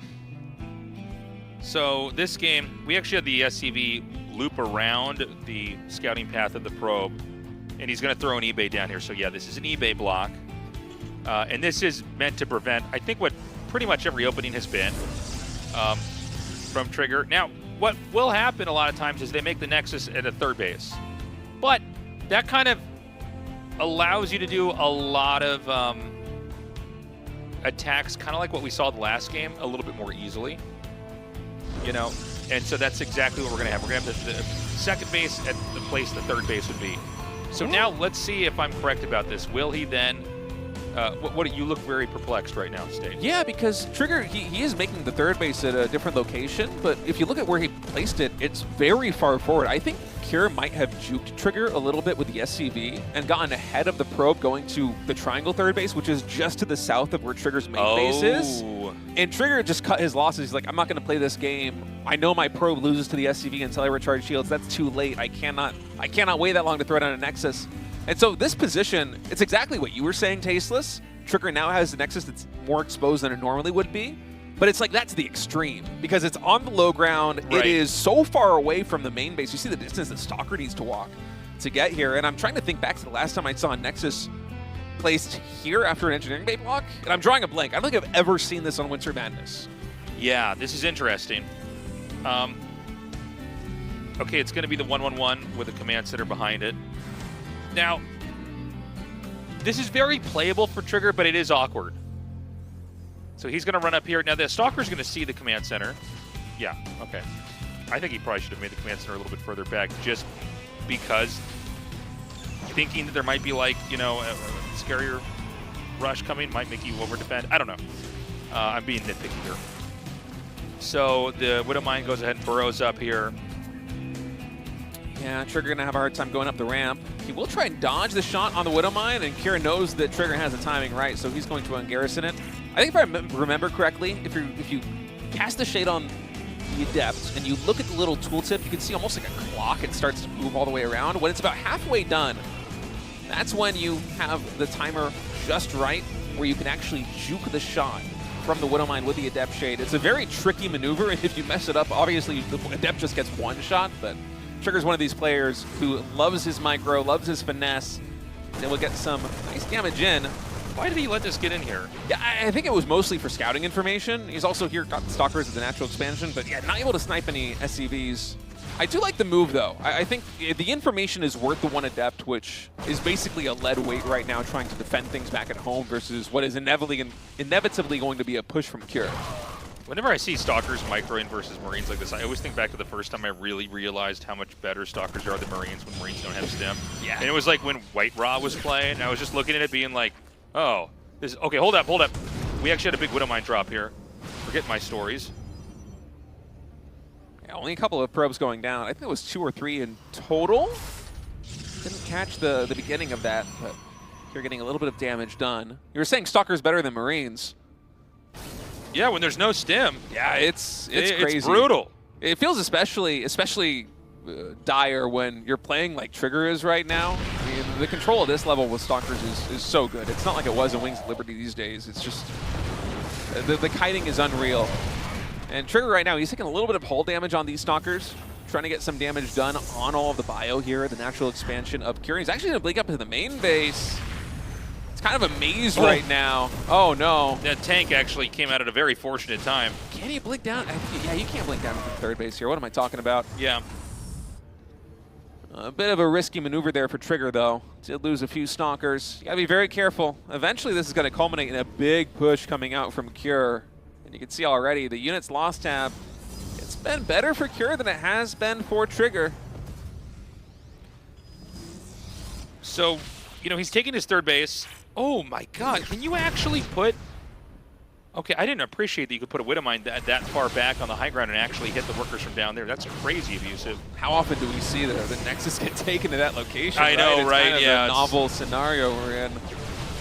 That might be why Cure even tries to go for this. He knows how abusive he can be in that position. Here once more with the siege tanks. Trying to inch towards these Stalkers. Trigger really making use of the large size of the main base here, trying to get some damage done. He's been able to disrupt the production of Cure quite a bit, but Cure's also getting some jabs in with the Widowmine drops, with the Ravens coming through. And, you know, basically Cure's going to have to just stay back here and try to play a very safe game, right? He doesn't want to overextend. And basically, Cure, I mean, Trigger's trying to just develop, right? Like, think of every game that we've had that's long today in a PvT. It seems like he's fine. So what he wants to do is, like, let's say Terran leaves. Okay, then you run in there, you try to blink in and do damage. Otherwise, make him make siege tanks, make him turtle up. Let's get that third base up. Let's get the rest of the tech that we need to hold that. And that tech's going to be Colossus in this case. Yeah, Trigger's building the robotics facility. Trigger's almost being too active, I think. Yeah, like these are all really bruised Stalkers. It's not a lot. Cure's attack out here might be pretty scary. Ouch. Yeah, 1 or 2 more Stalkers falling to those siege tank shots. The push from Cure is going to be insane. He has been mustering up on these 2 bases for such a long time, and the cost efficiency of Cure has also been very high. And I'm a little bit concerned for Trigger because he keeps getting these little tiny micro disruptions in the main base and the natural expansion at third base, which I guess was originally the second expansion that Trigger took, where he's losing a couple of workers here and there, but he's also just being completely void on the mineral lines. He has to pull everything away for 10-15 seconds, and these tiny little hiccups, they really start to add up in a long macro game like this one, where it's now 8 minutes and you're trying to see the culmination of all of this time building up your economy, and you finally have this big army. Well, for Trigger right now, he's sitting at 44 army supply to the 62 of Cure, where I think by rights, his army supply should be a little bit higher with a base advantage that he's got. So Cure, you know, he's got the command center about to finish. He's going to have this third base set up. Is he going to try to push out here? We know the Colossus counter is going to get bigger and bigger every minute or so. Thermal Lance is almost done. You know, there was the harass. Well, hold on a second. Is Trigger actually going to move out here? I think this is too soon to attack from Trigger if he's going to do this. I think this is actually a mistake. I think one Colossus with Thermal Lance is not going to do enough. There isn't even a War Prism with this army. Oh, there is, in fact. Never mind, I completely missed that. Yeah, War Prism coming back. For some reason, I thought it got taken out earlier on. And Trigger's going to poke here into the third base, eat a couple of siege tank shots, and I think he's going to wisely back off. So he's got the second Colossus. There's no Vikings, by the way. I think the first Viking in the game has started. First 2 Vikings, actually. Never mind, they're right there. That's the 3rd, 4th Viking in this game, then. Nice. Yeah, the Viking count is very slowly building up right now here for Cure, and Trigger's continuing to posture in front of the third base. I do think, I'm right there with you, I feel like it would be a mistake to attack in, but Trigger might just do it anyway. Okay, Trigger is charging in right now. Guardian Shield pops the Zealots. Ooh, the targeting. Link forward right now. Trigger, look at the target fire on target the was Marines insane, dude. with the Colossi. He just went for the juiciest spot to hit. And actually, you know what? This is not going to work out as well as it looked. I mean, a lot of the infantry were killed there. The tank's going to go down. Now, can the next warping round be enough? I don't know. I don't think so. I think Cure's stabilized quite well here at the third base. And honestly, this reminds me of the first series they played where Trigger just took this engagement where we're both looking at it. And I'm sure everyone out at home is looking at it. And you're thinking, Trigger, you should not go for this fight. Trigger, this is a mistake. And then Trigger with some really fancy micro, both times the Colossus. So the first series was doing dropship micro with the Colossus on the Warp Prism. This time the target fire. He melted those Marines at the third base, but still it was a very good defensive position for Cure. Now Cure's taking a substantial supply lead. Okay, so Cure's going to have his own counterattack here on the map. 10 kills on that Raven, by the way. You can just see it's death by 1,000 cuts right now. Well, I mean, he's just been so abusive with this Raven. I mean, it's like every minute and a half this comes down again. And, you know, Trigger, I don't even know about attacking here, man. It's a tricky position for Trigger because if he allows Cure to get a large enough army, I think Trigger's just in complete dire straits. Trigger wants to have these engagements because his army isn't scaling very well. He's slowly trickling out Colossi. There is no Storm just yet. His upgrades aren't excellent. So he wants to try and keep the Terran Bioball under control as he's testing the waters again. I'm not sure he wants to attack in. The run by the natural expansion is a very nice touch, but Cure's going to force the engagement once more. Vikings able to two-shot almost these Colossi. Marauders also stimming forward. They're going to sight them down. No more splash damage for this Protoss army. It's just +1 ground weapons, gateway units, and that means Cure's going to be able to clean these up. I think Cure can win the game from here. I think he needs to A-move across the map. The Zealots are doing some decent damage to the workers. Actually, 26 SCVs killed here. So actually, hold on. Cure's at 31 workers to 51. The problem is I don't know what Trigger can muster to hold this attack off. And by the way, the Robo's out here. I get it. You can reinforce Colossus more easily, but you also end up, when you get attacked, having your most important tech structure sticking out like a sore thumb. Yeah, no shield batteries here as well. Goes also entering the field now. Cure's going to be pushing in. Colossus about 90% complete. Trigger has to take this engagement right now. More Zealots warping in. Cure has a better economy, but Trigger's got better economy, but Cure's got a much better army right now. Colossus pops and immediately gets taken out. More Zealots streaming in to a choke point. I think Cure might be fighting back here in game number 2. Trigger, I do not think with Cure gateway units you'll be able to reinforce fast enough to stabilize. Yeah, this game should be over now. Again, you know, I think Trigger did okay, but he just attacked at this weird time. You know, it was a weird angle to come in at as well. The command center is kind of in the way. You're going to end up wasting the charge from the Zealots on that. And so we're going to go to the final match here, tied up 1-1. Yeah, all going to come down to one final game. Cure and Trigger giving us a show here, the final best of 3 of the evening. And I'm right there with you. I feel like Trigger, I understand where he's coming from, going for those engagements, because again, you're trickling in Colossus out of one Robo. You're not going for a 4th base. You're not going into Storm. You want to try and have these engagements to keep the Terran Bio army under control, because it's going to snowball faster than you are. But still, even with the nice micro that he had, those trades were not cost efficient enough to justify making them. Cure eventually able to power through despite losing so much of his economy. So many SCVs fell at the natural expansion and the third base, but by that point, they'd already paid for themselves. The army from Cure was massive. I've got a question for you. How many feet? 10,000 feet. That's where we're going. We're going to go to our final map of the night. The countdown in-game has started. Only one of these 2 players is going to advance into the round of 8. Will it be Cure or will it be Trigger? We're going to find out. Wait, hold on. The game's not loaded up. There we go. Right, hold on, but it's got to do that in-game countdown thing now. Perfect. Perfectly executed. Tasteless. It's rough. It's rough, man. They don't know that it's still early in the being season a caster, for us, too. it's kind of like playing a rhythm game. You know, it's kind of like DDR Guitar Hero.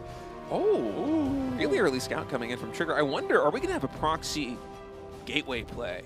Trigger occasionally likes to mix in these builds. Build? Yeah, you'll either, I've seen Trigger play it a couple different ways. This time it might just be an early scout because we have that pylon being built at home. Yeah. It seems like it is just going to be an early scout. Okay. We've seen this before, especially from players like Trigger who like to get very active with their early probes. But I have seen Trigger go for proxy gateways in the past, and it is so much fun to watch him try and do it. MaxPack's another one of those players that loves to go for either 1 or 2 proxy gateways early on in the PBT. In this case, Trigger, he just wants there to be no fog of war between him and Cure in this early game. He's going to try and be a nuisance with his probe, cost as much mining time as possible from Cure, but more important than anything else, he's going to scout instantly what kind of game he's going to be in. So, You know, Trigger, it's funny to see him in a long game where he kind of, you know, it's funny, the Colossus attacks were good. The problem was the time to do it was wrong. Like, he knows how to, he targets better than a lot of other Protoss players with the Colossus. A lot of times you see they're kind of like A-moving, and they're like, you know, the Colossus is going to try to get the good appearance. He must have it on a separate hotkey where he just, like, dives in and clicks on the center of the softest part of the clump, which is going to be the Marines. Yeah, Kira's, or not Kira, excuse me. Kira does have very good control, but among Protoss players, I feel like Trigger is almost in a league of his own. It's Trigger, Max, and Hero that I think of top 3 in terms of control for Protoss. Yeah. And that's no disrespect to anybody else. I mean, Classic also has excellent control, but it's rare that you see that kind of target fire or that kind of Warp Prism micro from a lot of other Protoss players. It seems like they hedge a little bit more on just being solid and robust all around, as opposed to having specific flashy micro moments. If I were to make, I guess, a parallel to Trigger for another Races player, I would say he's very similar to ByuN in that way, where he might not be the most well-rounded right now, but when he's able to execute these really flashy plays, it is so much fun to watch, and it can also be really effective. Okay, Kira's going to come up here now and see what kind of game this is. Again, it's always kind of the same thing in PvT right now. You're going to be doing a fast expand. Probably going to have the Twilight. Probably going to have a third base, unless Trigger really wants to do something aggro, like do a 4-gate play. By the way, I feel like the 4-gate robo play with Blink, it's still good, but it's gotten weaker.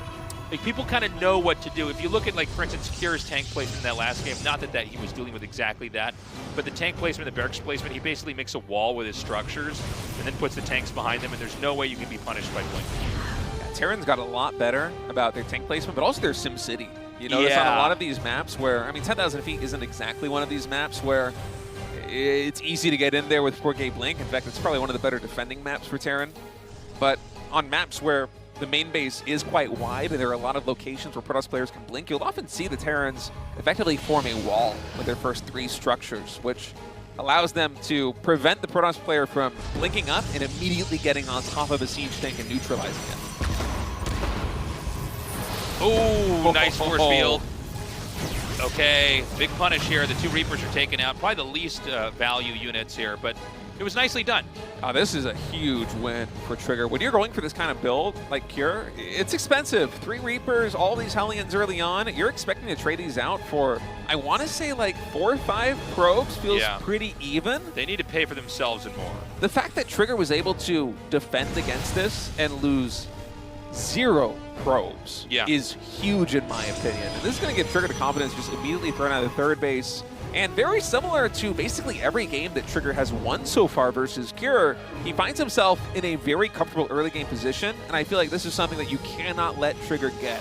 When he is in these positions where he is comfortable to do whatever it is that he wants to do, I feel like Trigger very rarely has a misstep from this stage.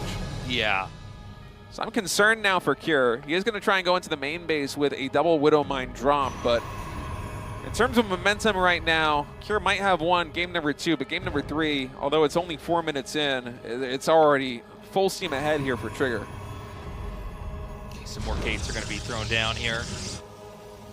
And Trigger is very streamlined here. It did feel like, you know, he was his own worst enemy in that last game here, but he's developing as he needs. We don't have a 3rd command center started, right? No, not yet. No? Okay. So it's probably going to be some kind of a 2-base timing attack coming up here. Nice surrounds. Does this actually work, though? It's funny. It's like the battery actually kind of got in the way. It got in the way of the surround there. But we almost had a citizen's arrest on that. The Hellions are going to come in here. And look, it's only been 3 probe kills so far. Again, we saw no damage with the run-in. We saw, you know, you're trading a Widow Mine out for a probe, which isn't good. I know you're slowing mining down, but, you know, this is all cumulative, right? Yeah, Cure just has not been able to find damage. It's 3 Reapers, 3 Hellions, 2 Widow Mines have been traded out for just a handful of probes. And even in terms of economic disruption, in terms of Trigger not taking damage but having to pull probes instead, that's also been quite minimized.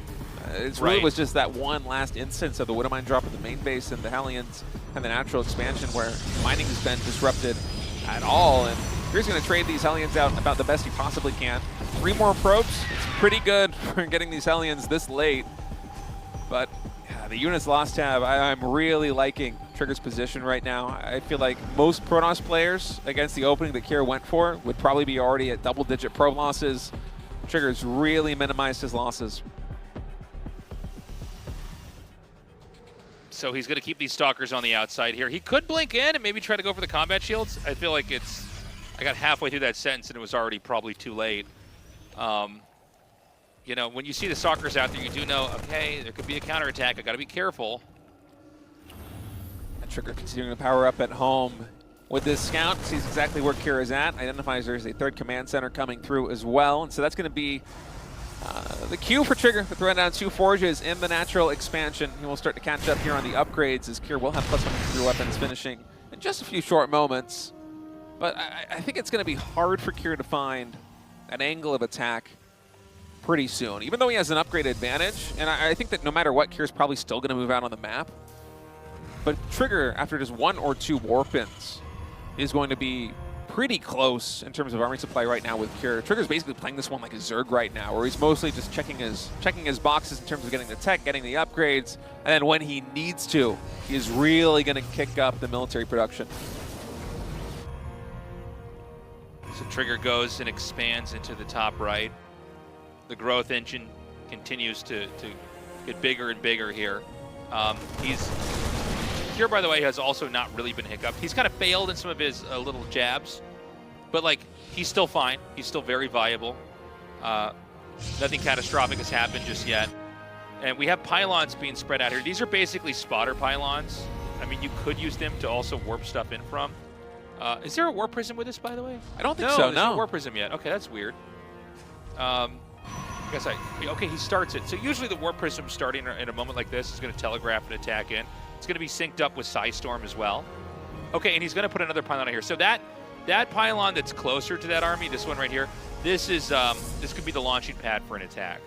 Yeah, I like how Trigger is spreading these pylons all across the map. I wouldn't even mind to see him throw down a gateway. Like, for instance, say the pylon at the 9 o'clock position right now.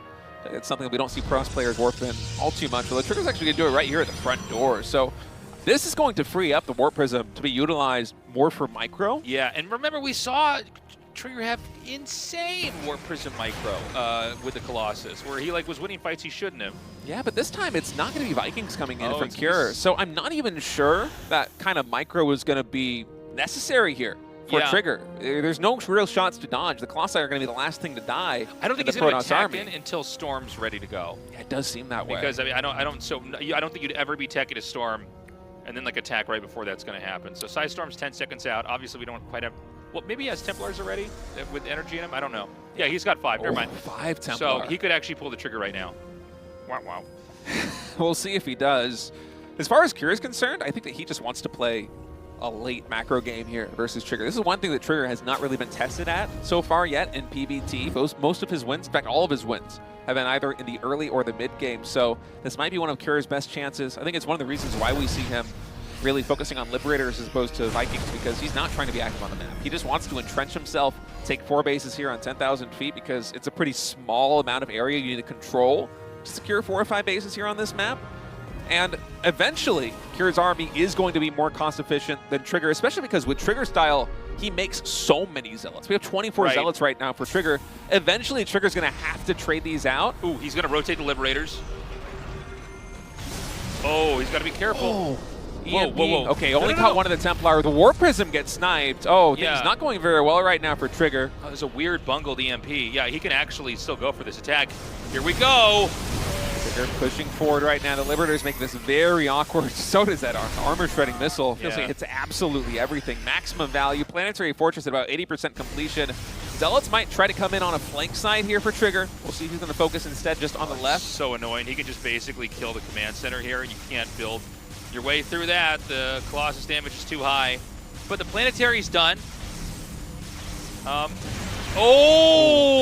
Huge EMP on that Templar. 2 more Templar running out of energy. And Trigger, this is very frustrating for him because he kind of needs to attack into Cure right now. All right, that's going to be the cue. Guardian Shield pops, blink forward, snipe 1 Liberator. Now Trigger disengaging. I like that move. He wants to free up supply. I was going to say to build up something better. Instead, he's just warping 10 more Zealots and send them right into the 3rd base. Cool move coming out by Trigger. Will he be able to breach? Well, I don't know about this. With the Planetary here to kind of tank, that doesn't seem like it's going to work. Yeah, there isn't really any damage. Enough DPS to take on the Planetary Fortress. It's such a thorn in the side as we have another engagement coming in. You're actually setting up a little bit of an arc right now, attacking from the northern ramp as well. Another armor shredding missile. Colossus is going to fall.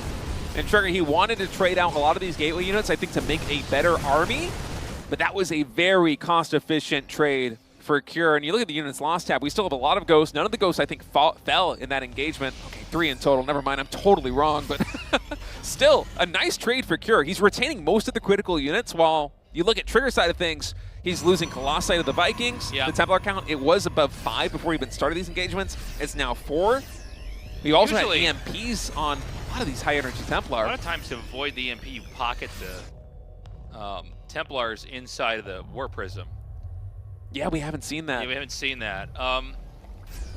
Well, okay, 2 things. First of all, Cure has done a stellar job not taking too much damage here, but Trigger has the entire map.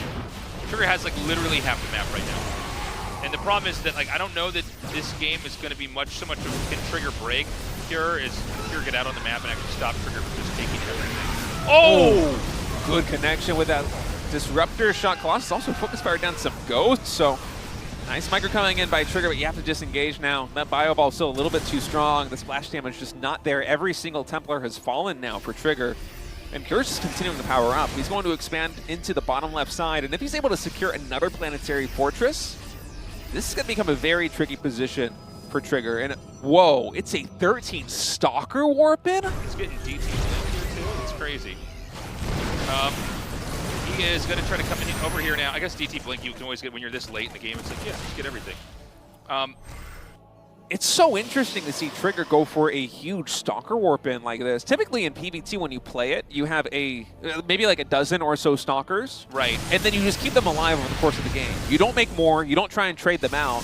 You just try to retain your Stalker count with some ranged DPS that can take out things like Liberators and Medivacs.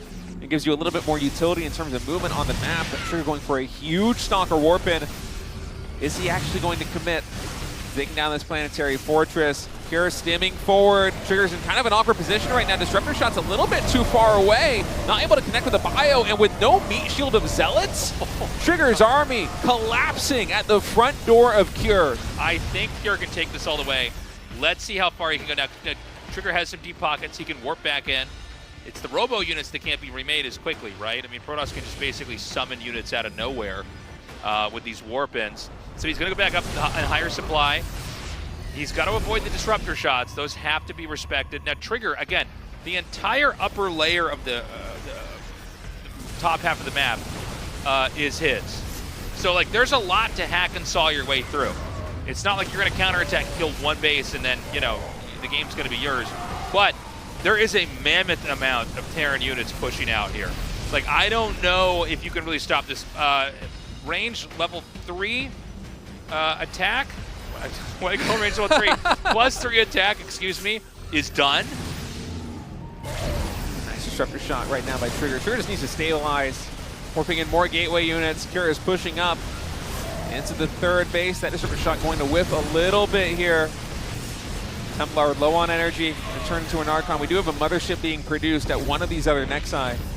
About halfway done. If Trigger can add in a mothership, it's going to be a big power spike for his army. No Guardian Shield with this army either. No energy usage whatsoever. No Guardian Shield, no Storm. Yeah. It's almost like Protoss is fighting with one arm tied behind his back, Yeah. It's difficult to have just a Colossus and a Robo army actually go toe-to-toe with Terran, but for now, Cure's in a retreat. He is... Okay, so let's go big picture here. Cure now has grown into the bottom left. He's almost got half the map.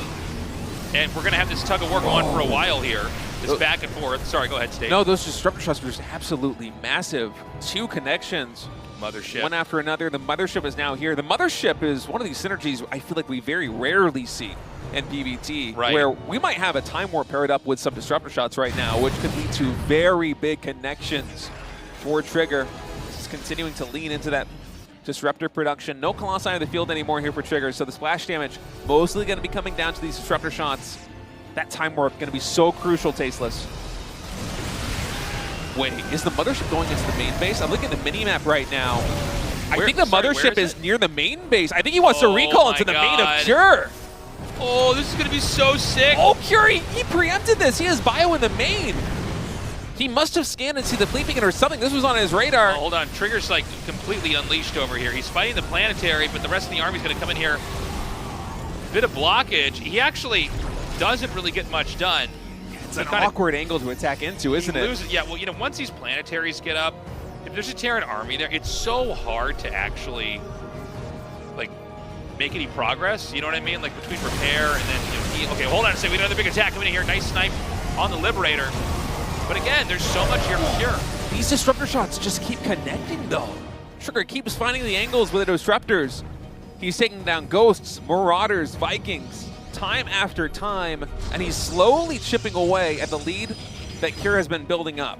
Right now, it's Trigger with the better bank. It's Trigger with map control. Trigger is taking the base at 9 o'clock right now, which is on Cure's side of the map. So should we go to the extreme late game, mining out of this 9 o'clock base is going to be huge right now for Trigger. And moves like this with Blink Stalkers just chipping away at the static defense there. I shouldn't say static, but the siege tanks and the Liberators, which are sieged up trying to hold onto these bases, it's really going to complicate things for Cure defensively. Oh my God, this is becoming quite the epic PvT here. The problem is for Trigger, he's going to mine out first. Keep that in mind, guys. He's had like half the map for, you know, almost half the game, literally here. Trigger's also not really making any progress here. You can't really take advantage of Splash in the same way when there's planetaries you're pushing into, right? Especially Disruptor Splash damage. I feel like this is better in an open field where it's better defensively. It's not great when you're trying to push into an expansion where the Terran player has a lot of room to expand, or to micro behind. Sometimes they say the sequel's better than the original state. I think we're going to have a recall into the main over here. Oh, there it is. Oh, yes. All right. Oh, yes. Trigger's entire army now in the main base of Cure. Cure has been able to take out the 9 o'clock expansion, but Trigger's on top of all of the production. Cure, he is maxed out right now. I feel like Trigger should be moving to try and control the ramp. Instead, Cure, he's able to get everything up the ramp right now. But still, the disruptor shots, this is a maze. You're going to try and lift up all the production, try and give himself some room to micro. The disruptors are very deadly in choke points like this one, but every single one has gone for the shot. So funny, he gets all the way in there and he's like, I got to get out of here. And he blinks out. He's like lost his army. all right, Trigger right now, he's at 128 supply. He's but got that's a Nexus here. Yeah, it's kind of an insane situation. Trigger's only 129 supply. I think part of this is because he's trying to decide what he wants to build. He has the bank to remax, but you can see it took a very long time for him to decide exactly what new composition is the correct answer to what Cure has on the map. First is going to be a big Zealot Warp in. We also had 2 Colossi and a Mothership start up here for Trigger. 1 more Warp in. He should be near max supply. This is so crazy because you know, keep in mind, like, Cure, he pushes out and kills these bases, there's going to be almost no income right now for Trigger. Oh, the Colossi, they're vulnerable right now. Reinforcements coming in, but immediately getting sniped by Cure. It's a base trade scenario. Trigger attacking into the 3rd base now of Cure. He might be able to get on top of the production again in the main base. Cure has the much better bank right now, but losing command centers and eventually losing supply depots, he will be supply blocked. It'll be hard for him to rebuild his army unless he's able to throw down a ton of depots somewhere on the map. Assuming that is, Trigger continues to press the attack and take down more depots, more orbitals here. Okay, I think Cure has more that he can give up right now. Cure, remember Terran kind of have a unique edge in some ways in moments like this because they have mules. So like they might not have bases, but when they reclaim it, they can just spam out the mules and kind of drink in all those resources. Cure is also on a lot of gas as well. The gas income right now for Trigger is pretty rough. Trigger's gas income, it's dismal right now. He is taking the Vespene Geysers all along the right side of the map, so it will start to increase very soon.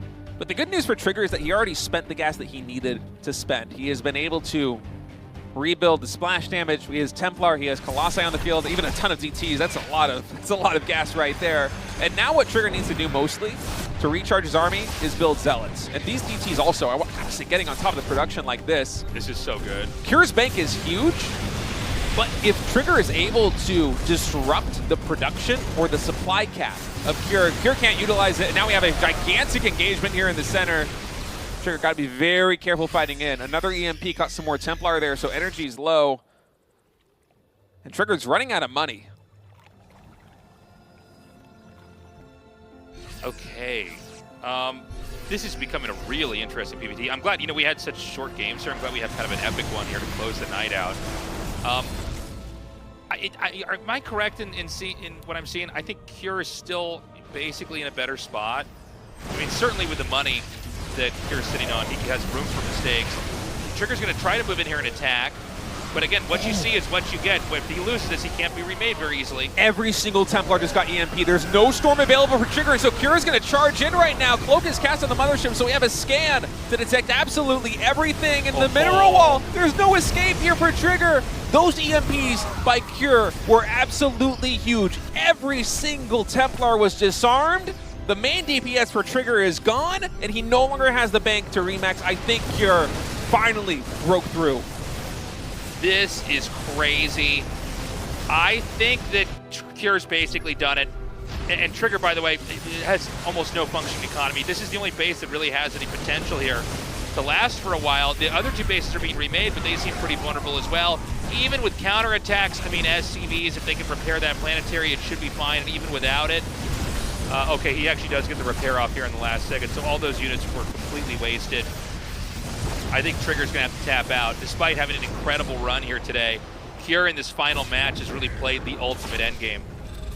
Yeah, Trigger right now just trying to digest the situation. I think if he could see what we could see, he would be tapping out, but he might think this is the last army Cure can muster. He might think that if he's able to get enough forces to take this army down, perhaps there's a pathway to victory, but Cure's firing all cylinders right now. His army, 150 supply, only 35 SCVs, and Cure is near maxed with a bank on top of it. I mean, this is the most commanding position you could ever be in a TVP. Trigger's going to try one last counterattack on Cure's side of the map, but things are falling apart back at home. Yeah, I mean, there's just nothing else to say or do here. And again, even hitting this one base, like, this is basically even matter right now. This is like a completely empty base. There's like nothing to mine there. It's not a value. So I think we're seeing Trigger basically digest the loss. GG. Wow. There, you've got it, man. Cure is your winner here, barely getting out in Group B. He's going to go on to the round of 8. Man, what a battle there by Cure. What an epic, long game to finish off the day here. You know, it was a really quick start. Cure versus Trigger and ByuN versus Bunny to begin the day of this GSL was like the fastest two best of 3 series we've ever had. Yeah. And then things really started to slow down. We had players fighting back. We had some long, epic engagements. Oh, that was a fun day. It's been an amazing day. We had some crazy short ones, some epic long ones there at the end. I'm glad we actually got a little bit more time in the games here for the final match, because I thought, like, this is going to be a 2-hour cast here with how fast things are moving. But it's funny, GSL always kind of balances out. You know, whenever we have these days, it's always about 3 to 3.5 hours. We're going to go to our interview now and see how Cure is feeling. Well, Cure, congratulations on your victory, advancing second place in this group. Now, I want to ask you about mostly your games versus Trigger. In the first series versus Trigger, you played really aggressive styles. You went for proxy racks game 1, proxy base game 2. Trigger was able to defend. And then in the second series you played, you were able to find a lot more success in macro styles. Do you think defense is just better in TVP right now? Or is that where your strength is? Tell me about that. 일단 김덕 선수 승리 축하드리고요. 일단 트리거 선수와의 대결에 대해서 좀 얘기를 해볼게요. 일단 첫 번째 시리즈에서는 사실 좀 공격적으로 운영을 하셨는데 계속 전진 빌드를 쓰셨는데 결국에는 막히고 좀 경기를 내줬지만 두 번째 시리즈 와서는 그냥 운영으로 좀 이렇게 승부를 보시면서 결국에는 승리를 해내셨어요. 아무래도 지금 태프전에 있어서 좀 더 공격보다는 수비가 좀 더 낫다고 생각을 하시는지 좀 여러 가지 생각을 좀 듣고 싶네요. 저는 그래도 주도권 가지고 좀 심리전 하면서 하는 게 좋다고 생각을 하는데, 이번에 트리거 선수랑 할 때 저도 실수도 좀 많았고, 그리고 트리거 선수가 좀 변칙적으로 대처를 하는 걸 봐서 이상한 빌드하면 또 좀 변칙적으로 해서 변수가 생길 것 같아서 평소에 하던 운영을 하는 게 낫겠다 싶어서 운영을 했는데 그래도 나쁘지 않게 경기력이 나왔던 것 같아서 다행인 것 같아요. Initially, TVP, I think taking the initiative itself is actually the more important thing. So that being said, I try to make myself establishing some initiative towards Trigger, but I made a lot of mistakes in the process. So I try to I try myself trying to dial down a bit, trying to make less mistakes for myself and just go back to macro because he's also doing the stuff that I didn't really expect. So yeah, I think that went well for me. And also Trigger played a lot of good builds and good plays. So yeah, that may be a little difficult there. Congratulations on your win, Kira. How far do you think you're going to go in this season at GSL? 그래도 이제 힘겹게 올라오시긴 했지만 이제 8강 진출하셨기 때문에 좀 더 높은 곳을 보실 것 같은데 어디까지 좀 올라오실 수 있을 거라 생각하시는지 궁금합니다. 사실은 제가 생각해도 최근 폼이 그렇게 좋은 것 같진 않아서 최대한 끌어올려서 준비를 하면 그래도 8강만 진출하면 또 좀 오랜 시간 준비를 하면 또 좋은 경기력을 보여드릴 수 있다고 생각을 해서 일단 8강만 진출하는 걸 목표로 하고 있어요. 4강만 진출하는 거. Yeah, lately I feel my form is not that great. So that being said, I'm trying to make myself getting out of the round of 8. So yeah, if I can make through there, then I think I can go further. Well, congratulations on your wins today, and best of luck in the future. All right, guys. Well, that does it for the round of 12. We're going to go to the round of 8 next week. Great games both days. Yeah, I'm excited that. Well, what am I saying? I'm happy that we had a spectacular finish here with some long macro games. Because we started things off like Kira versus Trigger and Bunny versus ByuN. The games were over so quickly. Everything was also a 2-0, not just today, but also yesterday. Yesterday was all 2-0s. Yeah, it was had very weird. 8 2-0s in a row in GSL. I was starting to lose my mind a little bit, and then we had this spectacular finish with Kira versus Bunny and Kira versus Trigger. Very happy it closed out the way it did.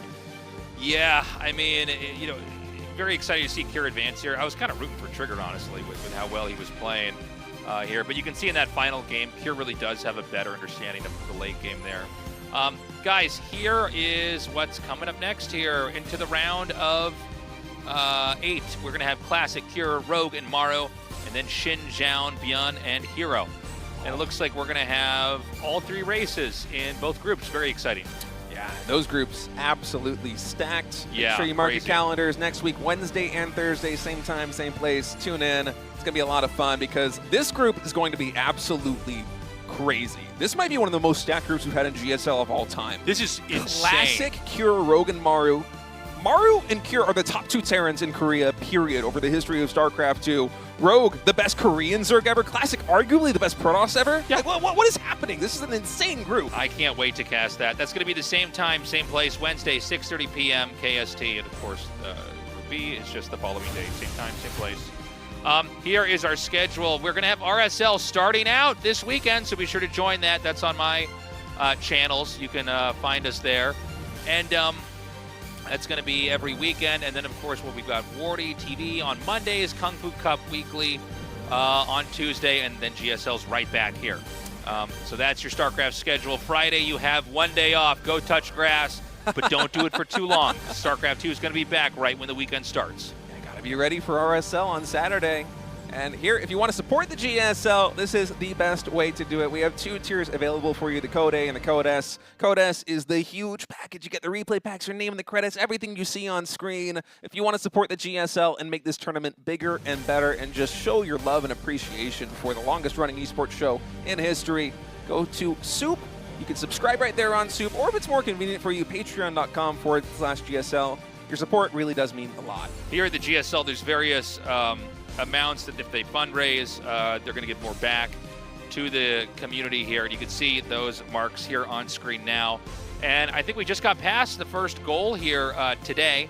So if you want to support the show, you saw how to do it. You pick one that makes sense for you, whether it's the Patreon or the Soup website, and then whatever makes sense for you financially as well, of course. And yeah, man, GSL forever. Yeah, hit that $10,000 a month goal. We're gonna have a season 3 of GSL. 15K gives us an expanded season 2. So, lot to look forward to. I'm so glad GSL is back, Pesos. Honestly, I've been missing this. I feel like it's been a year or so since we were back in the studio. It's been forever, man. It's been too long. But yeah, great games to come back here, and I think that's it. Yeah, guys, thank you so much for joining us. We love you. We'll see you at the RSL, and we'll see you here at the GSL this weekend. Or I'm sorry, RSL this weekend, GSL next week, Wednesday, and wait, Wednesday? Yeah, Wednesday, Thursday. I don't know. The calendar was just there. We gotta go. Bye. Bye.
Incoming transmission.